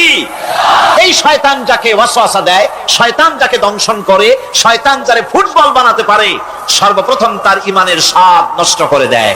তখন আখিরাত ভালো লাগে না, তখন মসজিদ ভালো লাগে না, তখন ওয়াজ মাহফিল ভালো লাগে না, তাফসীর মাহফিল ভালো লাগে না, তখন সিনেমা পছন্দ হয়, গান পছন্দ হয়, মেলা পছন্দ হয়, সাংস্কৃতিক অনুষ্ঠান, নাচ, উল্টাপাল্টা কাম, এই সমস্ত পছন্দ হয়। আল্লাহর ইসলাম ভালো লাগে না, পছন্দ হয় না। আল্লাহ পাক বলেন, পরকালকে যারা অস্বীকার করে তাদের মনের তাদের জন্য এই দুনিয়াটাকেই তাদের সামনে চিত্তাকর্ষক, তাদের ক্রিয়াকাণ্ডকে চিত্তাকর্ষক করে দেওয়া হয়, আর এর ভেতরেই তারা পড়ে থাকে। ফলে এই সব পরকালে অবিশ্বাসী লোকগুলি অহংকারী হয়। তারা কি হয়? আল্লাহ পাক বলেন, فالذين لا يؤمنون بالآخرة قلوبهم منكرة وهم مستكبرون। পরকালের প্রতি যারা ঈমান আনে না, পরকালকে যারা বিশ্বাস করে না, তাদের মন সত্য কথাকে অস্বীকার করে, আর এই লোকগুলি অহংকারী হয়ে যায়, ধরাকে সরাক জ্ঞান করে। কি হনুরে এই অবস্থার সৃষ্টি হয়ে যায়। সে মনে করে যে পৃথিবী আমার, উলট পালট করে দে মা, লুটে পুটি খাই। পরকালে বিশ্বাস নাই, যা খুশি সে তখন তা করতে থাকে এবং অহংকারী হয়ে যায়। পরকালীন জীবনের অস্বীকৃতি আজকে নতুন কিছু নয়। আজও এক শ্রেণীর লোক আছে যারা বলে পরকাল বলে কিছুই নাই, আল্লাহ সম্পর্কে বলে দেয়ার ইজ নো গড, স্রষ্টা বলতে কিছু নাই। পরকালকে বিশ্বাস করে না এমন লোক আমাদের দেশে আছে কিনা? কম, যেরকম আছে কিনা? যথেষ্ট তৈরি হয়েছে এবং বর্তমান সময় বেশি তৈরি হয়েছে। অতীতের কোন সময় ইসলাম আর মুসলিম সেন্টিমেন্ট এত আহত হয় নাই যত এই কয়েক বছরের মধ্যে হয়েছে, ঠিক কিনা? পরকালকে অস্বীকার করেছে, কোরআন শরীফকে আগাগোড়া সংশোধনের কথা বলেছে, আল্লাহকে মিথ্যাবাদী বলেছে। নাউজুবিল্লাহ পড়েন না কেন? নাউজুবিল্লাহি মিন যালিক। আল্লাহকে মিথ্যাবাদী বলা হয়েছে, কোরআনের সংশোধনের দাবি উঠেছে। মাদ্রাসার ভেতরে ডাকাত দুষ্ট পয়দা হয় বলা হচ্ছে। এভাবে করে তারা আল্লাহকে অস্বীকার করেছে, কোরআনকে অস্বীকার করেছে, পরকালকে অস্বীকার করছে। পরকালকে সেই অতীতের যুগের কাফেরাই অস্বীকার করে নাই, বর্তমান যুগেরও এক শ্রেণীর লোকেরা, তারা আবার মুসলমান নামধারী, নাম মুসলমানি নাম লাগানো আছে, পরকালকে তারা অস্বীকার করছে। এদের ভিত্তি হচ্ছে এই, তারা বলে ইন হিয়া ইল্লা হায়াতুনাদ দুনিয়া ওয়া মা নাহনু বিমাবউসিন। তারা বলে এই দুনিয়ার জীবনটাই একমাত্র জীবন, এই দুনিয়ার জীবনই হলো একমাত্র জীবন, আমরা আর উঠবো না পরকালে। পরকাল বলে কিছুই নাই, পরকাল বলে কোনো জিনিস নাই, আমাদেরকে কিয়ামতে আল্লাহর দরবারে ওঠা লাগবে না। সুতরাং তারা ওমর খৈয়ামের মুরিদ হয়ে যায়। তারা বলতে থাকে, এই বেলা ভাই মদ খেয়ে নাও, কাল নিশীতের ভরসা কই, চাঁদনি জাগিবে যুগ যুগ ধরি, আমরা তোমার রবনাশ হই। যত পারো মদ খাও, নগদ যা পাও হাত পেতে নাও, বাকির খাতায় শূন্য থাক। দূরের বাদ্য কিলাপ শুনে মাঝখানে যে বেজায় ফাঁক। কোথায় কিয়ামত আর কোথায় পরকাল, কোথায় বিচার, কোথায় হাসর, কোথায় সিরাত, কোথায় মিজান, আর মাঝখানে টাটকা সুখগুলো ছাড়িয়ে দেবে একটা কথা, মাঝখানের এই টাটকা সুখগুলি গ্রহণ করো, মজা করো। এই সব শিক্ষা দেওয়া হয় ওই সেকুলার শিক্ষা ব্যবস্থার মাধ্যমে কলেজে এবং বিশ্ববিদ্যালয়গুলিতে, যার কারণে পরকালের বিশ্বাস নাই বলে এমন কোন কাজ নাই যা তারা করতে পারে না। এই মাত্র কয়েক মাস দেড়েক আগে রাজশাহী ইউনিভার্সিটিতে যে কাণ্ডটা ঘটে গেল, মনে আছেন আপনাদের? পত্রপত্রিকা আপনারা পড়েছেন। এবং আমি রাজশাহীতে গিয়ে সেখানে প্রত্যক্ষদর্শী যারা দেখেছে তাদের মুখে শুনেছি, শিক্ষাবর্ষ সমাপন করেছে যে সব ছাত্র ছাত্রীরা, তারা র্যাগ ডে উদযাপন করছে। র্যাগ ডে উদযাপন যেদিন করবে সেই দিনে তারা উচ্ছৃঙ্খল কাপড় চোপড় পরেছে, ছেলেরা এবং মেয়েরা উভয় এমন ভাবে কাপড় পরেছে যে কাপড় দ্বারা তারা শরীরের গোপন অঙ্গগুলি দেখা যায়। এরপরে আজেবাজে চিৎকার দিয়েছে, আজেবাজে স্লোগান দিয়েছে, গাধার মতো, কুকুরের মতো, শিয়ালের মতো তারা ডেকেছে। আমি বুঝি না চিন্তাধারা কেমন দেউলিয়া হয়ে গেল। শিক্ষাবর্ষ বিশ্ববিদ্যালয়ের সর্বোচ্চ শিক্ষাঙ্গন থেকে লেখাপড়া শেষ করে বেরোচ্ছে, যাওয়ার সময় তারা বিশ্ববিদ্যালয় থেকে কুকুরের ডাক দিল, শিয়ালের ডাক দিল, ছাগলের ডাক দিল। কি প্রমাণ করতে চাইলো? যে 16 বছর লেখাপড়া করে বিশ্ববিদ্যালয়ের অঙ্গন পেরিয়ে গোটা জাতির জন্য ছাগল হয়ে আমরা আবির্ভূত হচ্ছি, অথবা কুকুর গরুর ভূমিকায় আমরা আবির্ভূত হচ্ছি। নাউযুবিল্লাহি মিন যালিক। এরপরে মিছিল শেষ করলো, সন্ধ্যাবেলায় শুরু হলো সাংস্কৃতিক অনুষ্ঠান। বিদ্যুৎ কর্তৃপক্ষের সঙ্গে বোধহয় লাইন করা ছিল। সন্ধ্যা 7:30টার সময় মঞ্চ তৈরি আছে, গান হচ্ছে, আনন্দ ফুর্তির শেষ নাই। সামনে সব মেয়েরা বসা, যারা দিনের বেলা ওই ধরনের কাপড় চোপড় পরে ছেলেদেরকে উস্কাইছে, ছেলেগুলিও তাদেরকে উস্কাইছে। মাঝখানে তারা বসা, চতুর্দিকে ছেলেরা দাঁড়ানো। হঠাৎ করে লাইট বন্ধ হয়ে গেল, বিদ্যুৎ চলে গেল। এখন সাংস্কৃতিক অনুষ্ঠান কি কায়দায় হচ্ছে, কত প্রকার হচ্ছে, কিভাবে হচ্ছে? নাউযুবিল্লাহি মিন যালিক। পুলিশেরা বলেছে বিদ্যুৎ যখন এলো, মেয়েগুলিকে অনেক মেয়ে পাওয়া গেছে, কাপড় নাই, পেটিকোট নাই, উলঙ্গ। তাদেরকে ধরে ধরে উঠানো হয়েছে হোস্টেলে। পরের দিন সকালবেলায় মাঠ ভর্তি ভাঙা কাচের চুড়ি, ভ্যানিটি ব্যাগ, চশমা, কাপড় চোপড় ছিড়িয়ে ছড়িয়ে চতুর্দিকে পড়ে আছে। এই হলো শিক্ষা। নাউযুবিল্লাহি মিন যালিক। আমি কসম করে বলতে পারি, বিশ্ববিদ্যালয়ে যদি কোরআন শরীফের তাফসীর পড়ানো হতো, হাদিস শরীফ যদি পড়ানো হতো, কেউ কেউ বলবেন কোরআন হাদিস তো পড়ানো হয়, বিশ্ববিদ্যালয় কলেজে পড়ানো তো হয়। আমি তো জানি সিলেবাসে 10টা 5টা হাদিস আছে, 2 লাইন কোরআন শরীফ আছে, এর কোনো মানে নাই।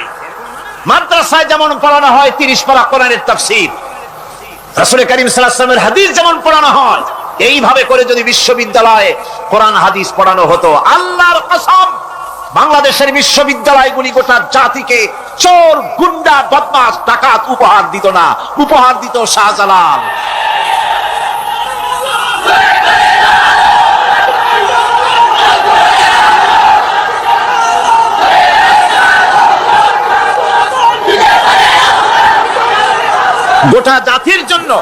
গোটা জাতির জন্য বিশ্ববিদ্যালয় সমূহ উপহার দিতে পারত। উপহার দিত শাহ মখদুম, শাহজালাল, খান জাহান আলী, উপহার দিতে পারত খাজা মঈনুদ্দিন চিশতি, উপহার দিতে পারত খালিদ বিন ওলীদ, উপহার দিত সালাউদ্দিন আইয়ুবী। আল্লাহ পাক তাদের সকলের প্রতি রহম করুন, জোরে কোন আমিন। এরকম উপহার গোটা জাতিকে তারা দিতে পারত। কথা ঠিক কিনা গান? সুতরাং পরকালকে অস্বীকার করাই হচ্ছে এর মূলভূত কারণ। সেকুলার শিক্ষা ব্যবস্থা হচ্ছে এর মূলভূত কারণ। এই জন্য কোরআনে কারীম আল্লাহ পাক বলছেন, লাইসাল বিররা আন তুওয়াল্লু ওয়ুজুহাকুম কিবালাল মাশরিকি ওয়াল মাগরিব। পূর্ব পশ্চিমে কয়বার মাথা ঘুরালা, এইটাই তোমার পুণ্যবান সৎ কাজ হওয়ার এটা নমুনা নয়। প্রকৃতপক্ষের সৎ কাজ হচ্ছে আল্লাহ বিশ্বাস করা এবং পরকালে বিশ্বাস ভিত্তিক জীবন গড়া। ওই কাফেররা বলতো, وقالوا ما هي إلا حياتنا الدنيا نموت ونحيا وما يهلكنا إلا الدهر। আল্লাহ রাব্বুল আলামিন বলেন, এই কাফেররা বলতো দুনিয়ার জীবনটাই তো আসল জীবন, আমরা মরবো না, আমরা এখানেই থাকবো, এই জীবনটাই হলো আসল জীবন, এখানেই বাঁচবো, এখানেই মরবো, আমরা পরকাল বলে কোনো জিনিস নাই, আমাদের কোনো ওঠা লাগবে না, যা কিছু হয় যুগের আবর্তন ছাড়া কিছুই হয় না। শুধু তাই নয়, এই প্রশ্ন কাফেরদের মনের ভিতরে মারাত্মক আকার ধারণ করলো। তারা বলল, আইযা মিতনা ওয়া কুন্না তুরাবান যালিকা রাজউম বাঈদ। আমরা মাটির সাথে মিশে যাব, আমরা মরে যাব, মাটির সঙ্গে মিশে যাব, তারপরে আমাদেরকে জীবিত করা হবে। এটা তো জ্ঞান বহির্ভূত কথা, এটা তো মাথায় ঢোকে না, কথাটা কেমন? তারা এভাবে অনেক প্রশ্ন করত। ফাকালু আইদা কুন্না ইযামান ওয়া রুফাতান আইন্না লামাবউসুনা খালকান জাদীদা। আমরা মরে যাব, গলে যাব, পচে যাব, হাড্ডি গুড্ডি মাটির সাথে মিশে যাবে, এরপরে আমাদেরকে নতুন করে সৃষ্টি করা হবে। এটা জ্ঞান বহির্ভূত কথা, এটা মাথার মধ্যে আসে না। কে আমাদেরকে চিন্তা করবে মরে যাওয়ার পর? আল্লাহ রাব্বুল আলামিন বলছেন, দেখো আল্লাহ পাক কোরআনে কারীমের ভিতরে যুক্তি দিয়ে বুঝাচ্ছেন যে অবশ্যই তোমাদেরকে আবার জিন্দা করা হবে, তোমাদেরকে উঠতে হবে। তোমরা এই পৃথিবীর অবস্থা পর্যবেক্ষণ করো, তাকায় দেখো আকাশের দিকে, জমিনের দিকে লক্ষ্য করে দেখো। أولم ينظروا في ملكوت السماوات والأرض। তারা কি আসমান এবং জমিনের ব্যবস্থাপনা সম্পর্কে চিন্তা ভাবনা করে না। ওই বিরাট আকাশটাকে যে আল্লাহ রাব্বুল আলামিন তৈরি করলেন, এই জমিনটাকে যিনি তৈরি করলেন, তিনি কি তোমাকে মৃত্যুর পরে তিনি কি জিন্দা করবেন না? তিনি কি জিন্দা করতে পারবেন না? কেমনে তোমরা অস্বীকার করতে পারো? দুনিয়ার ব্যবস্থাপনা এবং এই পৃথিবীর আকাশ এবং জমিনের ব্যবস্থাপনা সম্পর্কে তোমরা চিন্তা ভাবনা করে দেখো, অবশ্যই আল্লাহ রাব্বুল আলামিন তোমাদেরকে আবার জিন্দা করবেন। وكأي من آيات في السماوات والأرض يمرون عليها وهم عنها معرضون। আসমান জমিনে বহু নিদর্শন পড়ে আছে যেগুলি তারা অতিক্রম করে যায়, অথচ সে সম্পর্কে তারা মোটেই চিন্তা ভাবনা করে না। চিন্তার বহু বিষয় আল্লাহ পাক এই পৃথিবীতে রেখেছেন। যারা চিন্তাশীল, যারা জ্ঞানবান, তারা এর দ্বারা বুঝতে পারে। আল্লাহ রাব্বুল আলামিন বলছেন, ইন্না ফি খালকিস সামাওয়াতি ওয়াল আরদি ওয়াখতিলাফিল লাইলি ওয়ান নাহার লাআয়াতিন লিউলিল আলবাব। নিশ্চয়ই আকাশ সৃষ্টি এবং জমিন সৃষ্টির ব্যাপারে আর রাত আর দিনের পরিবর্তনের ব্যাপারে যারা জ্ঞানবান তাদের জন্য নিদর্শন রয়েছে। যারা জ্ঞানবান তাদের জন্য চিন্তার বিষয়বস্তু রয়েছে। গবেষণা করো, চিন্তা করো, এই পৃথিবীতে আল্লাহ পাক যা কিছু সৃষ্টি করেছেন তার পক্ষে আবার তোমাদেরকে সৃষ্টি করা মোটেই অসম্ভব নয়। পরকালীন জীবনের সম্ভাবনা সম্পর্কে কোরআন অবিশ্বাসীদেরকে বলছে, দেখো, আল্লাহুল্লাযী রাফা'আস সামাওয়াতি বিগাইরি আমাদিন তারাউনাহা সুম্মা ইসতাওয়া আলাল আরশ। সে আল্লাহ তোমাদের নিকট দৃশ্যমান স্তম্ভ ছাড়াই ওই বিশাল আকাশটা তৈরি করেছেন। যারা পরকাল আছে বলে উঠতে হবে একথা যারা বিশ্বাস করে না, তাদের ব্যাপারে আল্লাহ পাক এই যুক্তি দিচ্ছেন, দেখো, এই বিশাল যে আকাশটা, এই আকাশে কোনো খুঁটি আছে? কথা বলেন না কেন? এই আকাশে কোনো খুঁটি আছে? কোন রকমের খুঁটি ছাড়াই ওই বিশাল আকাশটা কে বানিয়েছেন? জোরে চিৎকার দিয়ে বলেন, কে বানাইছেন? এই যে শামিয়ানা, একটা বিশাল প্যান্ডেল, এই প্যান্ডেলে খুঁটি আছে না নাই? শুধু আছে না, একটা দুইটা না, জনমের মতো খুঁটি আছে। চতুর্দিকে তাকায় দেখে কত খুঁটি। এতটুকু একটা শামিয়ানায় শত শত খুঁটি লাগতেছে। কাপড়টা ধারণ করবে বলে কি ধারণ করবে? কাপড়। আর অত বড় বিশাল আকাশ, সে আকাশটার কোনো খুঁটি আছে? আল্লাহ পাক বলছেন, কোন দৃশ্যমান খুঁটি ছাড়াই এত বড় বিশাল আকাশটা তোমার মাথার উপরে দাঁড়িয়ে আছে এবং আল্লাহ পাক আরশের উপরে দীপ্তমান হয়ে আছেন। এগুলি দেখেও কি তোমার মাথার মধ্যে কোনো চিন্তা আসে না যেটা কি করে সম্ভব হলো? অনেকে তো এমন আছে শিক্ষিত লোক, তারা আবার বলে কি, কয় যে না, আকাশ বলে কিছু নাই, ওই অনেক দূরে তো সেই জন্য নীলে নীলে দেখা যায়, আসলে কিছু নাই। আকাশ, কোরআনে কারীমের মধ্যে আকাশ সম্পর্কে যে কথা বলা হয়েছে, বিশাল, যার কোনো কুল নাই, কিনারা নাই, মহাশূন্য। আমি সামনে বলবো আকাশ সম্পর্কে কথা আসতেছে। আল্লাহ পাক বলছেন, দেখো, ওই বিশাল আকাশটাকে আমি সৃষ্টি করে রেখেছি, কোনো খুঁটি লাগাই নেই। তোমার মতো একটা ছোট্ট মানুষ সৃষ্টি করেছি, মরে যাওয়ার পর মাটির সাথে মিশে যাবা, আবার তোমাকে যে আমি উঠাবো, এ ব্যাপারে তোমার চিন্তার মধ্যে দুর্বলতা আসলো কেন যে সেই আল্লাহ রাব্বুল আলামিন তোমাকে উঠাতে পারবেন না? وسخر الشمس والقمر كل يجري لأجل مسمى।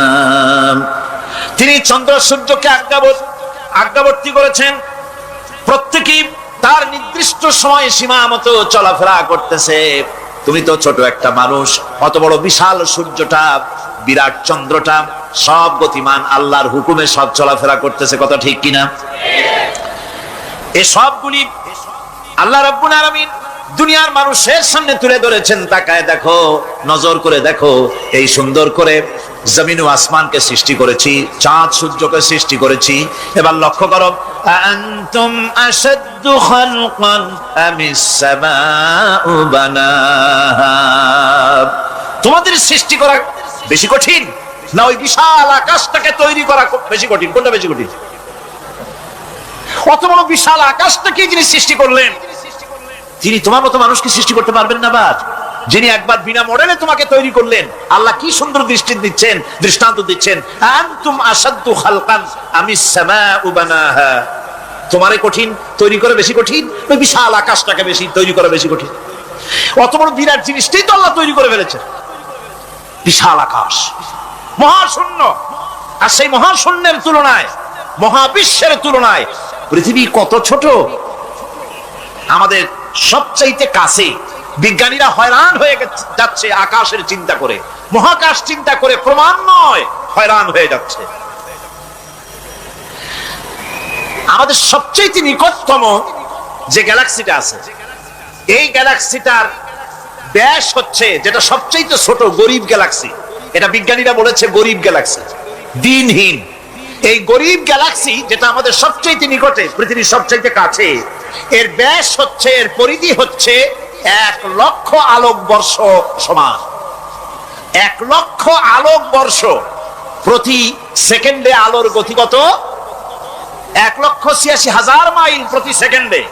প্রতি সেকেন্ডে যে আলোর গতি 1,86,000 মাইল, এর মিনিট, এর ঘন্টা, এর সপ্তাহ, এর মাস, এর বছর, এরকম 1,00,000 আলোকবর্ষ হচ্ছে সেই ছায়াপথের ব্যাস, এটার পরিধি। এটা হলো গরিব গ্যালাক্সি।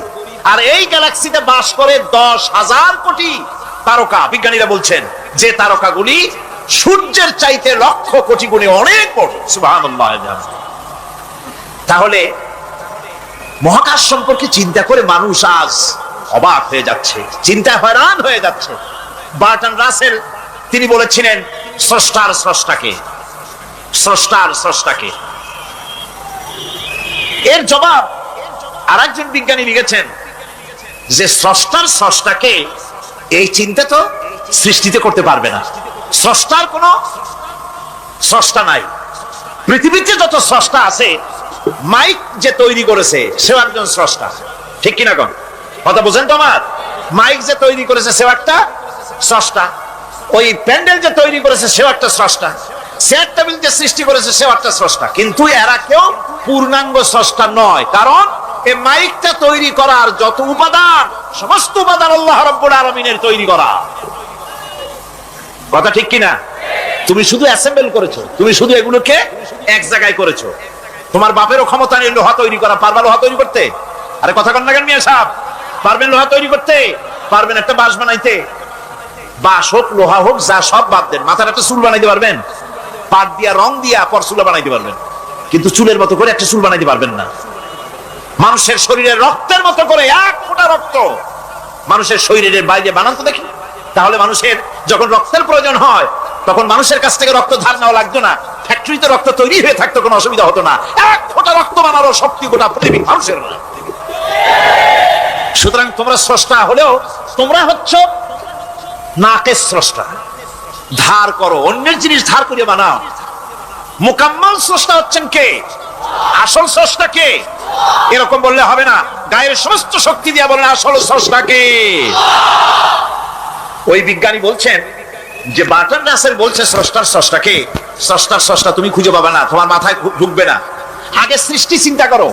তিনি বলেছেন একটা লবণ, একটা লবণের কণা, লবণ বলেন তো, একটা লবণের কণা, 1 কণা লবণের ভেতরে যে কেলাস থাকে, এর ভিতরে যে সমস্ত উপাদান থাকে, সেই লবণের কণাগুলির মধ্যে কতগুলি উপাদান থাকে, সেই উপাদানগুলি চিন্তা করতে 1000 বার্টন রাসেলের মস্তিষ্কের প্রয়োজন। তো একটা লবণ কণার ভিতরে কি আছে সেইটাকে উদ্ধার করার জন্য যদি 1000 বার্টন রাসেলের মস্তিষ্ক লাগে, তাহলে গোটা বিশ্ব, আকাশ আর জমিন যিনি সৃষ্টি করেছেন তাকে চিন্তা করা কি তোমার মগজে কুলাবে? দুনিয়ার প্রথম দিন থেকে শুরু করে কিয়ামত পর্যন্ত মানুষ, যত মানুষ এসেছে আর যত মানুষ আসবে, স্রষ্টা সম্পর্কে চিন্তা করার অসম্ভব ব্যাপার। স্রষ্টার সামনে শুধু মাথাই নত করবা। তিনি কোত্থেকে এসেছেন, তিনি কে জানার দরকার নাই, তিনি আল্লাহ। তার নাম কি? মাথা নত করে দাও সামনে।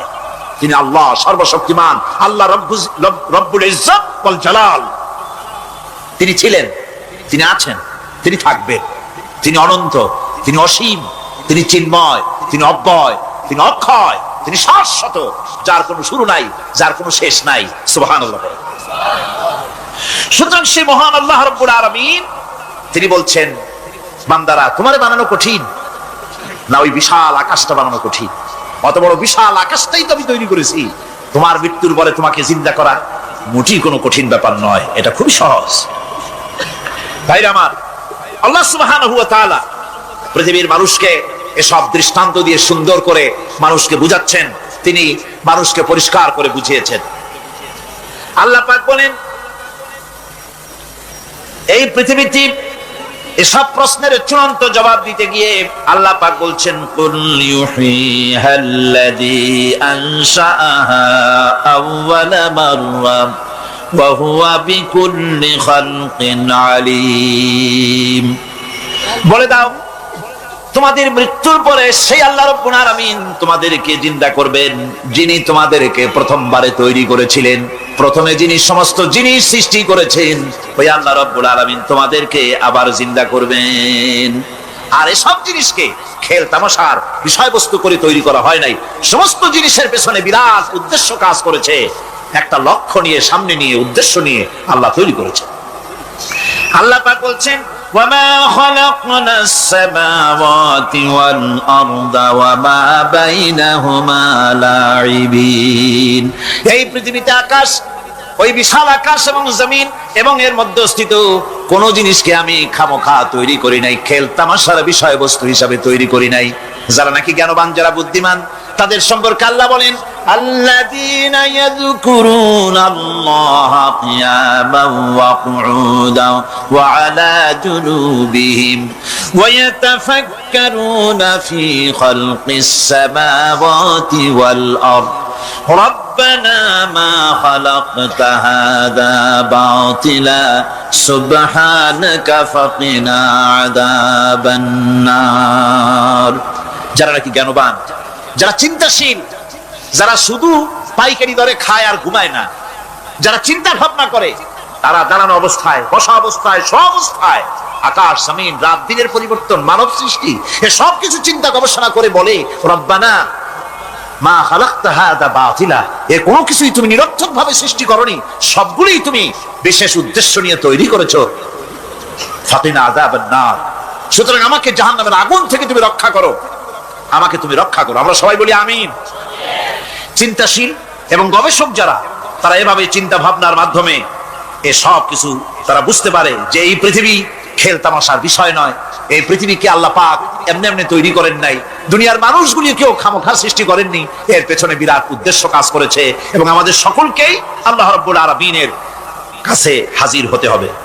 সুতরাং এই পৃথিবীতে দুনিয়ার চাইতে অগ্রাধিকার দিতে হবে আখিরাতকে। দুনিয়ার চাইতে অগ্রাধিকার দিতে হবে কোনটাকে বলে?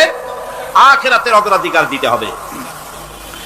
আল্লাহ পাক বলছেন, ওয়ামা হাযিহিল হায়াতুদ দুনিয়া ইল্লা লাহুন ওয়া লাইবুন ওয়া ইন্নাদ দারাল আখিরাতা লাহিয়াল হায়ানু লাউ কানু ইয়ামালুন। এই দুনিয়া হচ্ছে নিছক খেল তামাশা, এটা আর কিছুই নয়। জীবনের প্রকৃত আবাসস্থল হচ্ছে আখিরাত। এই দুনিয়া একটা মোহ, এই মোহের পেছনে মানুষেরা ঘুরছে, বিবি বাল বাচ্চা এর পেছনে ঘুরছে। অথচ এই বিবি বাল বাচ্চা কিয়ামতের দিন মুসিবত হয়ে দাঁড়াবে মানুষের জন্য। একটা মোহর মধ্যে মানুষ পড়ে আছে, খেল তামাশার ভিতরে পড়ে আছে। আল্লাহ পাক বলছেন, কুল মাতাউদ দুনিয়া কালিলুন ওয়াল আখিরাতু খায়রুল লিমান ইত্তাকা। বলো, দুনিয়ার সমস্ত সম্পদ খুবই নগণ্য, আর যে ব্যক্তি পরকালকে বিশ্বাস করে, পরকালের কামনা করে, সেই খোদাভীরু লোকদের জন্য পরকাল হচ্ছে প্রকৃত আবাসস্থল। সেই জায়গাটাই হলো আসল জায়গা। ওই জায়গার জন্য কিছু তৈরি করতে হবে। কোরআনে কারিমে রব্বুল আলামিন বলছেন, আরাদিতুম বিল হায়াতিদ দুনিয়া মিনাল আখিরাহ ফামা মাতাউদ দুনিয়া ফিল আখিরাতি ইল্লা কালিল। তোমরা কি পরকালের জীবনের বিনিময় এই দুনিয়ার জীবনটাই বেশি পরিতুষ্ট হয়েছে? অথচ দুনিয়ার জীবনের সুখ সম্পদ তো পরকালের তুলনায় খুবই নগণ্য। পরকালের সুখ অনেক বেশি, পরকালের দুঃখটা অনেক বেশি, সুখটাও অনেক বেশি।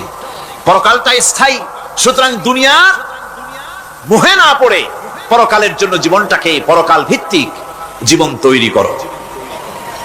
আল্লাহ পাক বলছেন, ফাম্মা মান তাগা ওয়া আসারাল হায়াতাদ দুনিয়া ফাইন্নাল জাহিমা হিয়াল মাওয়াব। অতঃপর যে ব্যক্তি বিদ্রোহ করেছে এবং দুনিয়ার জীবনকে অগ্রাধিকার দিয়েছে তার জায়গা হচ্ছে জাহান্নাম। জোরে বলেন নাউজুবিল্লাহ। যে ব্যক্তি আল্লাহর সঙ্গে বিদ্রোহ করেছে আর পরকালের জন্য পাথর জোগাড় করে নাই, দুনিয়াকে অগ্রাধিকার দিল, পরকালকে ভুলে গেল, তার জায়গা হলো জাহান্নাম। وَأَمَّا مَنْ خَافَ مَقَامَ رَبِّهِ وَنَهَى النَّفْسَ عَنِ الْهَوَى فَإِنَّ الْجَنَّةَ هِيَ الْمَأْوَى। আর যে ব্যক্তি আপন প্রভুর সামনে উপস্থিত হওয়াকে ভয় করেছে এবং আপন প্রবৃত্তিকে লালসা মুক্ত করেছে, লালসার হাত থেকে রক্ষা করেছে, আল্লাহ রাব্বুল আলামিন কিয়ামতের দিন তার জন্য রেখে দিয়েছেন জান্নাত। তার জন্য কোন জায়গা? জান্নাত। আমাদেরকে পরকাল ভিত্তিক জীবন যাপন যদি করি তাহলে কবরের জবাবগুলি খুব আসান হবে। আর যদি পরকাল ভিত্তিক জীবন যাপন না হয় কবরটা মুসিবত হয়ে যাবে। হযরত ওসমান রাদিয়াল্লাহু তাআলা আনহু কবরের কাছে গিয়ে খুব কাঁদতেন। সাহাবায়ে কেরাম প্রশ্ন করেছেন, হুজুর রাসূল করিম সাল্লাল্লাহু আলাইহি ওয়াসাল্লাম যখন জান্নাত ও জাহান্নামের ওয়াজ করেন তখনও তো এত বেশি আপনি কাঁদেন না, যত বেশি কাঁদেন কবরের কাছে এসে, কারণ কি? হযরত ওসমান রাদিয়াল্লাহু তাআলা আনহু বলতেন, আমার সাথীরা, আমি আমার হাবিবের কাছে, আল্লাহ রাব্বুল আলামিনের রাসূলের কাছে আমি শুনেছি এই কবরটাই হলো প্রথম স্টেশন, এই কবরটাই হলো প্রথম ইমিগ্রেশন কাউন্টার। এই জায়গায় কেউ যদি ধরা পড়ে যায়, কারো যদি চার্জশিট হয়ে যায়, সব জায়গায় ধরা পড়ে যাবে, হাসরে মিজানে সিরাতে কোনো জায়গায় নাজাত পাবে না। আর এই কবরটা যদি কেউ মুক্তি পেয়ে যায়, মিজান সিরাত হাসর সব জায়গা থেকে আল্লাহ তারে ভালোভাবে পার করে দিবেন। এটা হলো আসল জায়গা, মারাত্মক জায়গা, খুব মারাত্মক জায়গা। আমি এটাকে ইমিগ্রেশন কাউন্টার বলেছি আমার ভাষায়। ইমিগ্রেশন কাউন্টার যারা বিদেশ ভ্রমণ করেছেন তারা জানেন। লন্ডন যাবেন, আমেরিকা যাবেন, সৌদি আরব যাবেন, যে কোনো বিদেশে যাবেন, গেলেই পাসপোর্ট তারা দেখবে। পাসপোর্টে আপনার ন্যাশনালিটি কোনটা সেটাই তারা জানতে চাইবে। আপনি কোন দল করেন এটা তারা জানতে চাইবে না। আপনি কোন ভাষায় কথা বলেন তাও তাদের জানার দরকার নেই। প্রথমেই তারা আপনার ন্যাশনালিটি দেখবে, আপনার আইডেন্টিটি কি তারা জানতে চাইবে। তারপরে যদি স্যাটিসফ্যাক্টরি হয় আপনাকে ভিসা দিয়ে ভেতরে ঢোকবার ব্যবস্থা করে দেবে। আর যদি তারা স্যাটিসফাইড না হয় তাহলে আপনাকে মেহমান খানায় ঢুকানো হবে গ্রেফতার করে। আপনি আন্দাজ এখানে আসছেন কেন? এই জন্য কবর হচ্ছে এ ধরনের একটি ইমিগ্রেশন কাউন্টার। কবরের ভিতরে মানুষ যখনই রাখা হবে সঙ্গে সঙ্গে দুজন ফেরেশতা আসবে। কবরের কাছে যারা এসেছিল দাফন হয়ে যাওয়ার পর এই লোকগুলি 40 কদম যেতে যতক্ষণ লাগে এর মধ্যেই দুজন ফেরেশতা এসে যাবে। এসে জিজ্ঞেস করবে, মান রব্বুকা, তুমি কোন দল করতে? ওটা তাদের জানার দরকার নেই। চাকরি কিসে করতেন ওটা জানার দরকার নেই। ব্যবসা করতেন না চাকরি করতেন প্রয়োজন নেই। প্রথমেই জিজ্ঞাসা করা হবে ন্যাশনালিটি, প্রথমেই জিজ্ঞাসা করা হবে তার ন্যাশনালিটি সম্পর্কে, তার আইডেন্টিটিটা কি, এবং সেটাকে সত্যায়িত করার জন্য, বোঝার জন্য 3টি প্রশ্ন। প্রথম প্রশ্ন, মান রব্বুকা ওয়া মা দীনুকা ওয়া মান নাবিয়্যুকা, তোমার রব কে, তোমার দ্বীন কি, তোমার নবী কে। যদি এই ব্যক্তি বেঈমান হয়, মুনাফিক হয়, সে বলবে হায় হাতা লা আদরি, হায় হাতা লা আদরি, জানি না আমার রবকে, আমি জানি না।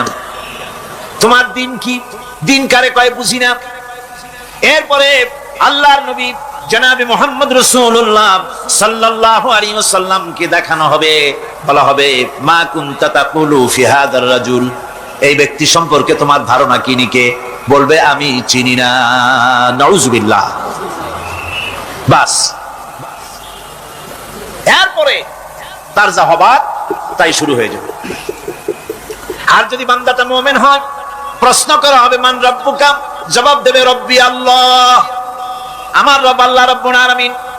ওয়া মা দীনুকা, দীনুনা ইসলাম, আমার দিন হচ্ছে ইসলাম। এরপরে আল্লাহর নবীকে দেখানো হবে। কয়েক রকমের বর্ণনা আছে, কোন বর্ণনায় আছে হুজুরের আকারে দেখানো হবে, অথবা রাসূলকে সরাসরি দেখানো হবে। বলা হবে মা কুনতা তাকুলু ফি হাদার রাজুল, এই লোকটি সম্পর্কে ধারণা কি? মুমিন ব্যক্তি বলবে হাদা নবিয়ুনা মুহাম্মাদুর রাসূলুল্লাহ সাল্লাল্লাহু আলাইহি ওয়াসাল্লাম, ইনি আমার তো সেই নবী মুহাম্মাদুর রাসূলুল্লাহ সাল্লাল্লাহু আলাইহি ওয়াসাল্লাম। আমরা যেন এই রকমের জবাব দিতে পারি, আল্লাহ কবুল করো। সকলে জোরে বলেন আমিন। জবাব হয়ে যাওয়ার পর গায়ব থেকে আওয়াজ আসবে, ফাফরিশু বিল জান্নাতি ওয়ালবিসু বিল জান্নাহ। ও আমার ফেরেশতারা, আমার এই বান্দাকে জান্নাতের পোশাক পরাইয়া দাও আর কবরটাকে জান্নাতের বিছানা বিছাইয়া দাও। জান্নাতের পোশাক পরায় দাও, জান্নাতের বিছানা বিছাইয়া দাও। ইলা মাদ্দা বাসারিহি, তার চোখের দৃষ্টি যতদূর যায় কবরটা ততটা প্রশস্ত করে দাও। এরপর বেহেশতের পোশাক পরাইয়া, বেহেশতের বিছানা বিছাইয়া ফেরেশতা বলবে নুম কানাউমুল উরুস, ঘুমিয়ে যাও। দুলামিয়া যেমন বাসর সজ্জায় নতুন বউ নিয়ে আরামে ঘুমায়, এরকম আরামে ঘুমায় যাও। ইলা ইয়াউমিল কিয়ামা, কিয়ামত পর্যন্ত ঘুমায় থাকবে, আরামে ঘুমিয়ে থাকবে। এরপরে সিংহায় ফুৎকার হবে, সিংহার ফুৎকারের আওয়াজে তার ঘুম ভেঙে যাবে। বলবে ইয়া ওয়াইলানা মান বা'সানা মিন মারকাদিনা, হায় আফসোস, আমার এত আরামের ঘুম থেকে কে আমাকে জাগ্রত করলো, আমার ঘুমটারে নষ্ট করলো কে? আওয়াজ আসবে হাদা মা ওয়াদার রহমান ওয়া সাদাকাল মুরসালুন, এটা হচ্ছে রহমানের সেই ওয়াদা, আর মুরসালিনরা নবীরা সত্য কথাই বলেছিলেন, সেই কিয়ামত অনুষ্ঠিত হচ্ছে। আমার বন্ধুগণ, সেজন্য এই দুনিয়ার মোহে পড়ে থাকলে পরে দুনিয়ায় যারা অগ্রাধিকার দিবে দুনিয়াকে পরকালের তুলনায়, জবাব দিতে পারবে না কবরের ভিতরে গিয়া। আর যারা পরকালকে অগ্রাধিকার দিবে, দুনিয়ার চাইতে পরকালকে বেশি অগ্রাধিকার দেবে, আর আল্লাহর ভয় কলিজার ভিতরে রাখবে, কবরের জবাব সঠিকভাবে দিতে পারবে, কিয়ামতের দিন আল্লাহ রাব্বুল আলামিন তাদের জন্য জান্নাত দান করবেন। জোরে বলেন আমিন। দুনিয়াটা হচ্ছে দুনিয়া যেখানে আমরা আসি। আমি আগেই বলেছি দুনিয়া হচ্ছে আদনা শব্দ থেকে এর উৎপত্তি হয়েছে, তুচ্ছ নিকৃষ্ট, এটার দাম নাই, এটার মূল্য নাই। হযরত ইবনে কাইয়িম রাহিমাহুল্লাহ নওয়ারাল্লাহু মারকাদাহু ওয়া জাআলাল জান্নাতা মাসওয়াহু, হযরত ইবনে কাইয়িম তিনি বলছেন, সুন্দর করে বলছেন দুনিয়া সম্পর্কে, মা মাদা ফিদ দুনিয়া আহলামুন ওয়া মা বাকিয়া মিনহা আমানি ওয়াল ওয়াক্তু বাইনাহুমা দাইউন। মা মাদা ফিদ দুনিয়া আহলামুন, জীবনের যে অংশ ফেলে এসেছি সেটা আজ একটা স্বপ্ন। ওয়া মা বাকিয়া মিনহা আমানি, আর জীবনের যে অংশ সামনে বাকি আছে সেটা এখন একটা আকাঙ্ক্ষা। ওয়াল ওয়াক্তু বাইনাহুমা দাইউন, আর এর মাঝখান থেকে সময় সব চলে যাচ্ছে। কত বড় কথা চিন্তা করেছেন? জীবনের যে অংশ ফেলে এসেছি তা আজকে স্বপ্ন, তা আজ কি বলেন? স্বপ্ন। আর সামনে যা আছে সেটা আকাঙ্ক্ষা, আর মাঝখান থেকে সময় সব চলে যাচ্ছে। এরপরে তিনি বলছেন ওয়ামাইয়া সাহাবিদ দুনিয়া ইয়াকুন মিসলা কাবিদিন আলাল মাই খালাতুহু ফুরুজুল আসাবিঈ।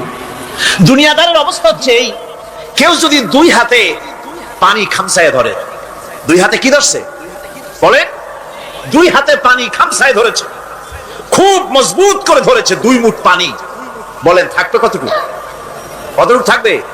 এক ফোঁটাও থাকবে না, কারণ তার আঙ্গুলের ফাঁক তার সাথে খেয়ানত করবে, আঙ্গুলের ফাঁক দিয়া পানিগুলি সব বেরিয়ে চলে যাবে। সুতরাং দুনিয়া যারা চায় তারা ঠিক পানি খামসায় ধরলে পানি যেমন হাতের ভেতর থেকে খেয়ানত করে চলে যায়, যারা দুনিয়া চায় দুনিয়াও তাদেরকে এভাবে ফাঁকি দিয়ে চলে যায়। তবুও দুনিয়ার মায়া মানুষের এত বেশি। আল্লাহর নবী বলেন লাউ কানা লি ইবনি আদামা ওয়াদিন মিন যাহাবিন লাহাব্বা ইয়াকুনা লাহু সানিন, এই পৃথিবীতে যদি কাউকে একটা মাঠ ভরে যদি সোনা দেওয়া যায়, লোকটা বলবে রব্বুল আলামিন, আমি যদি আরেকটা মাঠ এরকম সোনা ভরা পেতাম। দ্বিতীয় আরেকটা মাঠ দেওয়া হলে আবার বলবে যদি তৃতীয় আরেকটা মাঠ সোনা ভরে যদি পেতাম। নবীজি বলেন ওয়ালা ইয়ামলাউ জাওফু ইবনু আদামা ইল্লা তুরাব, যা করতে হবে আখিরাতে জবাবদিহিমূলক জীবন যাপন করতে হবে। আপনি ব্যবসা করবেন, ওজনে কম দিতে পারবেন না, আপনি খাদ্যে ভেজাল দিতে পারবেন না, চুরি করতে পারবেন না, ডাকাতি করতে পারবেন না, জেনা করতে পারবেন না, বদমাশি করতে পারবেন না, মদ খেতে পারবেন না, সন্ত্রাসী হতে পারবেন না, হাইজাকার হতে পারবেন না, চাঁদাবাজ হতে পারবেন না, মুনাফাখোর হতে পারবেন না, আপনি চোরা কারবারি হতে পারবেন না, ঘুষখোর হতে পারবেন না, সুদখোর হতে পারবেন না। এই সব কাজ পরকালকে বিশ্বাস করলেই এ সমস্ত কাজ থেকে মানুষ বিরত থাকতে পারে। কথা ঠিক কিনা? এই হচ্ছে। সুতরাং এই পৃথিবী থাকবে না, এটা কি চিরকাল থাকবে না, এর একটা পরিসমাপ্তি ঘটবে। যেমন করে সারা বছর লেখাপড়া করার পর কলেজে, বিশ্ববিদ্যালয়, মাদ্রাসায়, হাই স্কুলে, সব জায়গায় সারা বছর লেখাপড়া করার পর যেমন পরীক্ষা দেওয়ার একটা দিন আসে, সারা বছর ব্যবসা করার পর হিসাব নিকাশ করার যেমন একটা সময় আসে, সারা মাস চাকরি করার পর বেতন পাওয়ার যেমন একটা দিন আসে, সারা জীবন চাকরি করার পর পেনশন পাওয়ার যেমন একটা সময় আসে, অনুরূপ ভাবে এই দুনিয়া যেদিন শেষ হয়ে যাবে, আল্লাহ নির্ধারিত সময় শেষ হয়ে যাওয়ার পর একটা সময় আসবে যখন আল্লাহ রব্বুল আলামিন সব শেষ করে দিবেন, লন্ড ভন্ড হয়ে যাবে, কিছুই থাকবে না। কোরআনে কারীম আল্লাহ সব বলেছেন, কোরআনে সব আল্লাহ বলে দিয়েছেন। আল্লাহ পাক বলেন এই পৃথিবীর সব কেমন ভাবে ধ্বংস হবে তার চিত্র আল্লাহ পাক কোরআনে কারীমে তুলে ধরেছেন। ইযাস সামাউ ফাতারাত ওয়া ইযাল কাওয়াকিবু তাসারাত ওয়া ইযাল বিহারু ফুজ্জিরাত ওয়া ইযাল কুবুরু বু'সিরাত। যখন আকাশসমূহ দীর্ণ বিদীর্ণ হয়ে যাবে, তারকাগুলি বিক্ষিপ্ত হয়ে ছিটকে পড়বে, আর সমুদ্রগুলি উচ্ছ্বসিত হয়ে পড়বে, কবরগুলি সব তার ভেতরে যা আছে উদ্গীরণ করে দেবে, তারকাগুলি স্থিমিত হয়ে যাবে। এরপরে সমস্ত আকাশগুলি কাতাইয়িস সিজিল্লি লিল কুতুব, কিতাবের পৃষ্ঠার মতো একটার পরে একটা ঠাস ঠাস করে পড়তে থাকবে, চূর্ণ বিচূর্ণ হয়ে ভেঙে চুরে একাকার হয়ে যাবে। পাহাড়গুলিকে উড়িয়ে দেওয়া হবে, চন্দ্র এবং সূর্য একাকার হয়ে যাবে। আল্লাহ রাব্বুল আলামিন বলেন ফাইদা বারিকাল বাসার ওয়া খাসাফাল কমার ওয়া জুমিআশ শামসু ওয়াল কমার। চক্ষু যখন বিস্ফারিত হয়ে যাবে, চাঁদ যখন তার আলো হারিয়ে ফেলবে, সূর্য যখন তার আলো হারিয়ে ফেলবে, চাঁদ আর সূর্য সব একাকার হয়ে যাবে, সেই সময় অবস্থাটা কি চিন্তা করো। মানুষ হয়রান হয়ে দৌড়াদৌড়ি করবে। وحملت الأرض والجبال فدكتا دكة واحدة। জমিন এবং পাহাড়গুলির মধ্যে আল্লাহ রাব্বুল আলামিন সংঘর্ষ বাঁধিয়ে দিবেন, পাহাড়গুলি ভেঙে চুরে টুকরা টুকরা হয়ে যাবে, পাহাড়গুলি উঁচু করে জমিনের উপরে আছাড় মেরে আল্লাহ রাব্বুল আলামিন ভেঙে চুরে চুরমার করে দিবেন। সুবহানাল্লাহ। ওয়া তাকুনুল জিবালু কালইনিল মানফুশ, পাহাড়গুলো পেঁজা ধোনা তুলার মতো করে উড়িয়ে দেওয়া হবে, পাহাড় উড়ে যাবে। সুবহানাল্লাহ পড়ো। পাহাড় পাথরের তৈরি করা পাহাড়, এই পাহাড়গুলি তুলার মতো হয়ে উড়বে কিভাবে? আমি এই দৃশ্য নিজের চোখে কিছুটা হলেও দেখছি। আজ থেকে 10 দিন আগে আমি ইতালি সফর করে এসেছি। ইতালির রাজধানী রোম। রোম প্রাচীন সভ্যতার লালন ভূমি। কোরআনে কারিমে সূরায়ে রোম রয়েছে, এই রোম সেই রোম। এখানের বাদশার কাছে রাসূল করিম সাল্লাল্লাহু আলাইহি সাল্লাম হেরাক্লিয়াসের কাছে চিঠি পাঠিয়েছিলেন, সেই রোম। 12 থেকে 15,000-এর মতো বাংলাদেশি মুসলমান সেখানে আছে। জুমার দিন যেদিন আমি গেলাম তার পরের দিনই জুমা ছিল। জুমার নামাজ পড়লাম ভ্যাটিকানের কাছেই বিশাল মসজিদ, ইউরোপের ভিতরে সবচাইতে বড় মসজিদ এটা। রোম ইসলামের দুশমনদের রাজধানী। সেইখানে যখন আযান হচ্ছে আশহাদু আন্না মুহাম্মাদার রাসূলুল্লাহ, আমার অনুভূতির কথা আপনাদেরকে বোঝাতে পারবো না, কি অনুভূতির সৃষ্টি হয়েছে আমার ভেতরে। ভ্যাটিকানের পোপ এক পাশে, কিছু দূরেই ভ্যাটিকান, ওটা হচ্ছে গোটা পৃথিবীর সমস্ত খ্রিস্টানদের কাবা, ভ্যাটিকান। তার পাশেই বিশাল মসজিদ, সেখানে নামাজ পড়লাম। চিন্তার ভেতরে আসলো আল্লাহ রাব্বুল আলামিন তার হাবিবের নাম, তার তাওহীদ, তার রিসালাতকে কিভাবে বিশ্বময় ছড়িয়ে দিলেন। আবু জাহেল চাইছিল মুহাম্মদ সাল্লাল্লাহু আলাইহি ওয়াসাল্লামকে স্তব্ধ করে দেবে মক্কার জীবনেই। কত বদনাম, সাহের, কাহেন, কাযযাব, শায়ের, নাউযুবিল্লাহি মিন যালিক, কত গালাগালি করলো। আর আল্লাহ শুনালেন, হাবিব চিন্তার কোনো কারণ নাই, ওয়া রাফা'না লাকা যিকরাক, আমি আপনার প্রশংসা বিশ্বময় ছড়িয়ে দেব। সুবহানাল্লাহি ওয়া বিহামদিহি। রম প্রোগ্রাম শেষ করে আমাকে তারা নিয়ে গেল, যেটা আমি বলছি সফর কাহিনী শোনাবার সময় এটা না, যেহেতু এর সঙ্গে প্রাসঙ্গিক সেজন্য বলছি। পাহাড় কেমনে তুলার মতো হয়ে উঠবে তার নজির দেখেছি। রোম শহর থেকে 300 মাইল দূরে, 300 কিলোমিটার দূরে নেপোলিয়ান বোনাপার্ট তার বাড়ি, এবং ওটা তার নামই একটা প্রভিন্স। ভূমধ্য সাগরের পারে ভিসুভিয়াস, পৃথিবীর সবচাইতে বড় আগ্নেয়গিরি, সেটা দেখাতে নিয়ে যাওয়া হলো আমাকে। যে পাহাড়টা পৃথিবীর মাটি থেকে তার চূড়া হচ্ছে 3 মাইল উঁচু। এর 2 মাইল গাড়িতে করে ঘুরে ঘুরে যাওয়া যায়, এরপর আর গাড়িতে যাওয়া যায় না, বাকিটুকুন যেতে হবে হেঁটে হেঁটে। পাহাড়ের উপরে অক্সিজেন কম, বেশ কষ্ট হচ্ছিল উঠতে। জীবনে প্রথম পাহাড়ে চড়েছি, জাবালে নূর, রাসূল করিম সাল্লাল্লাহু আলাইহি সাল্লামের উপরে যেখানে ওহী হয়েছিল সর্বপ্রথম। পাহাড় চড়ার একটা অভিজ্ঞতা ওখান থেকে আমার কিছুটা হয়েছিল। খুব কষ্ট হলো বাকি 1 মাইল উঠতে। যখন ভিসুভিয়াসের একদম শীর্ষে চলে গেছি, সেখানে গিয়ে আমার সাথে 15-20 জন লোক ছিল।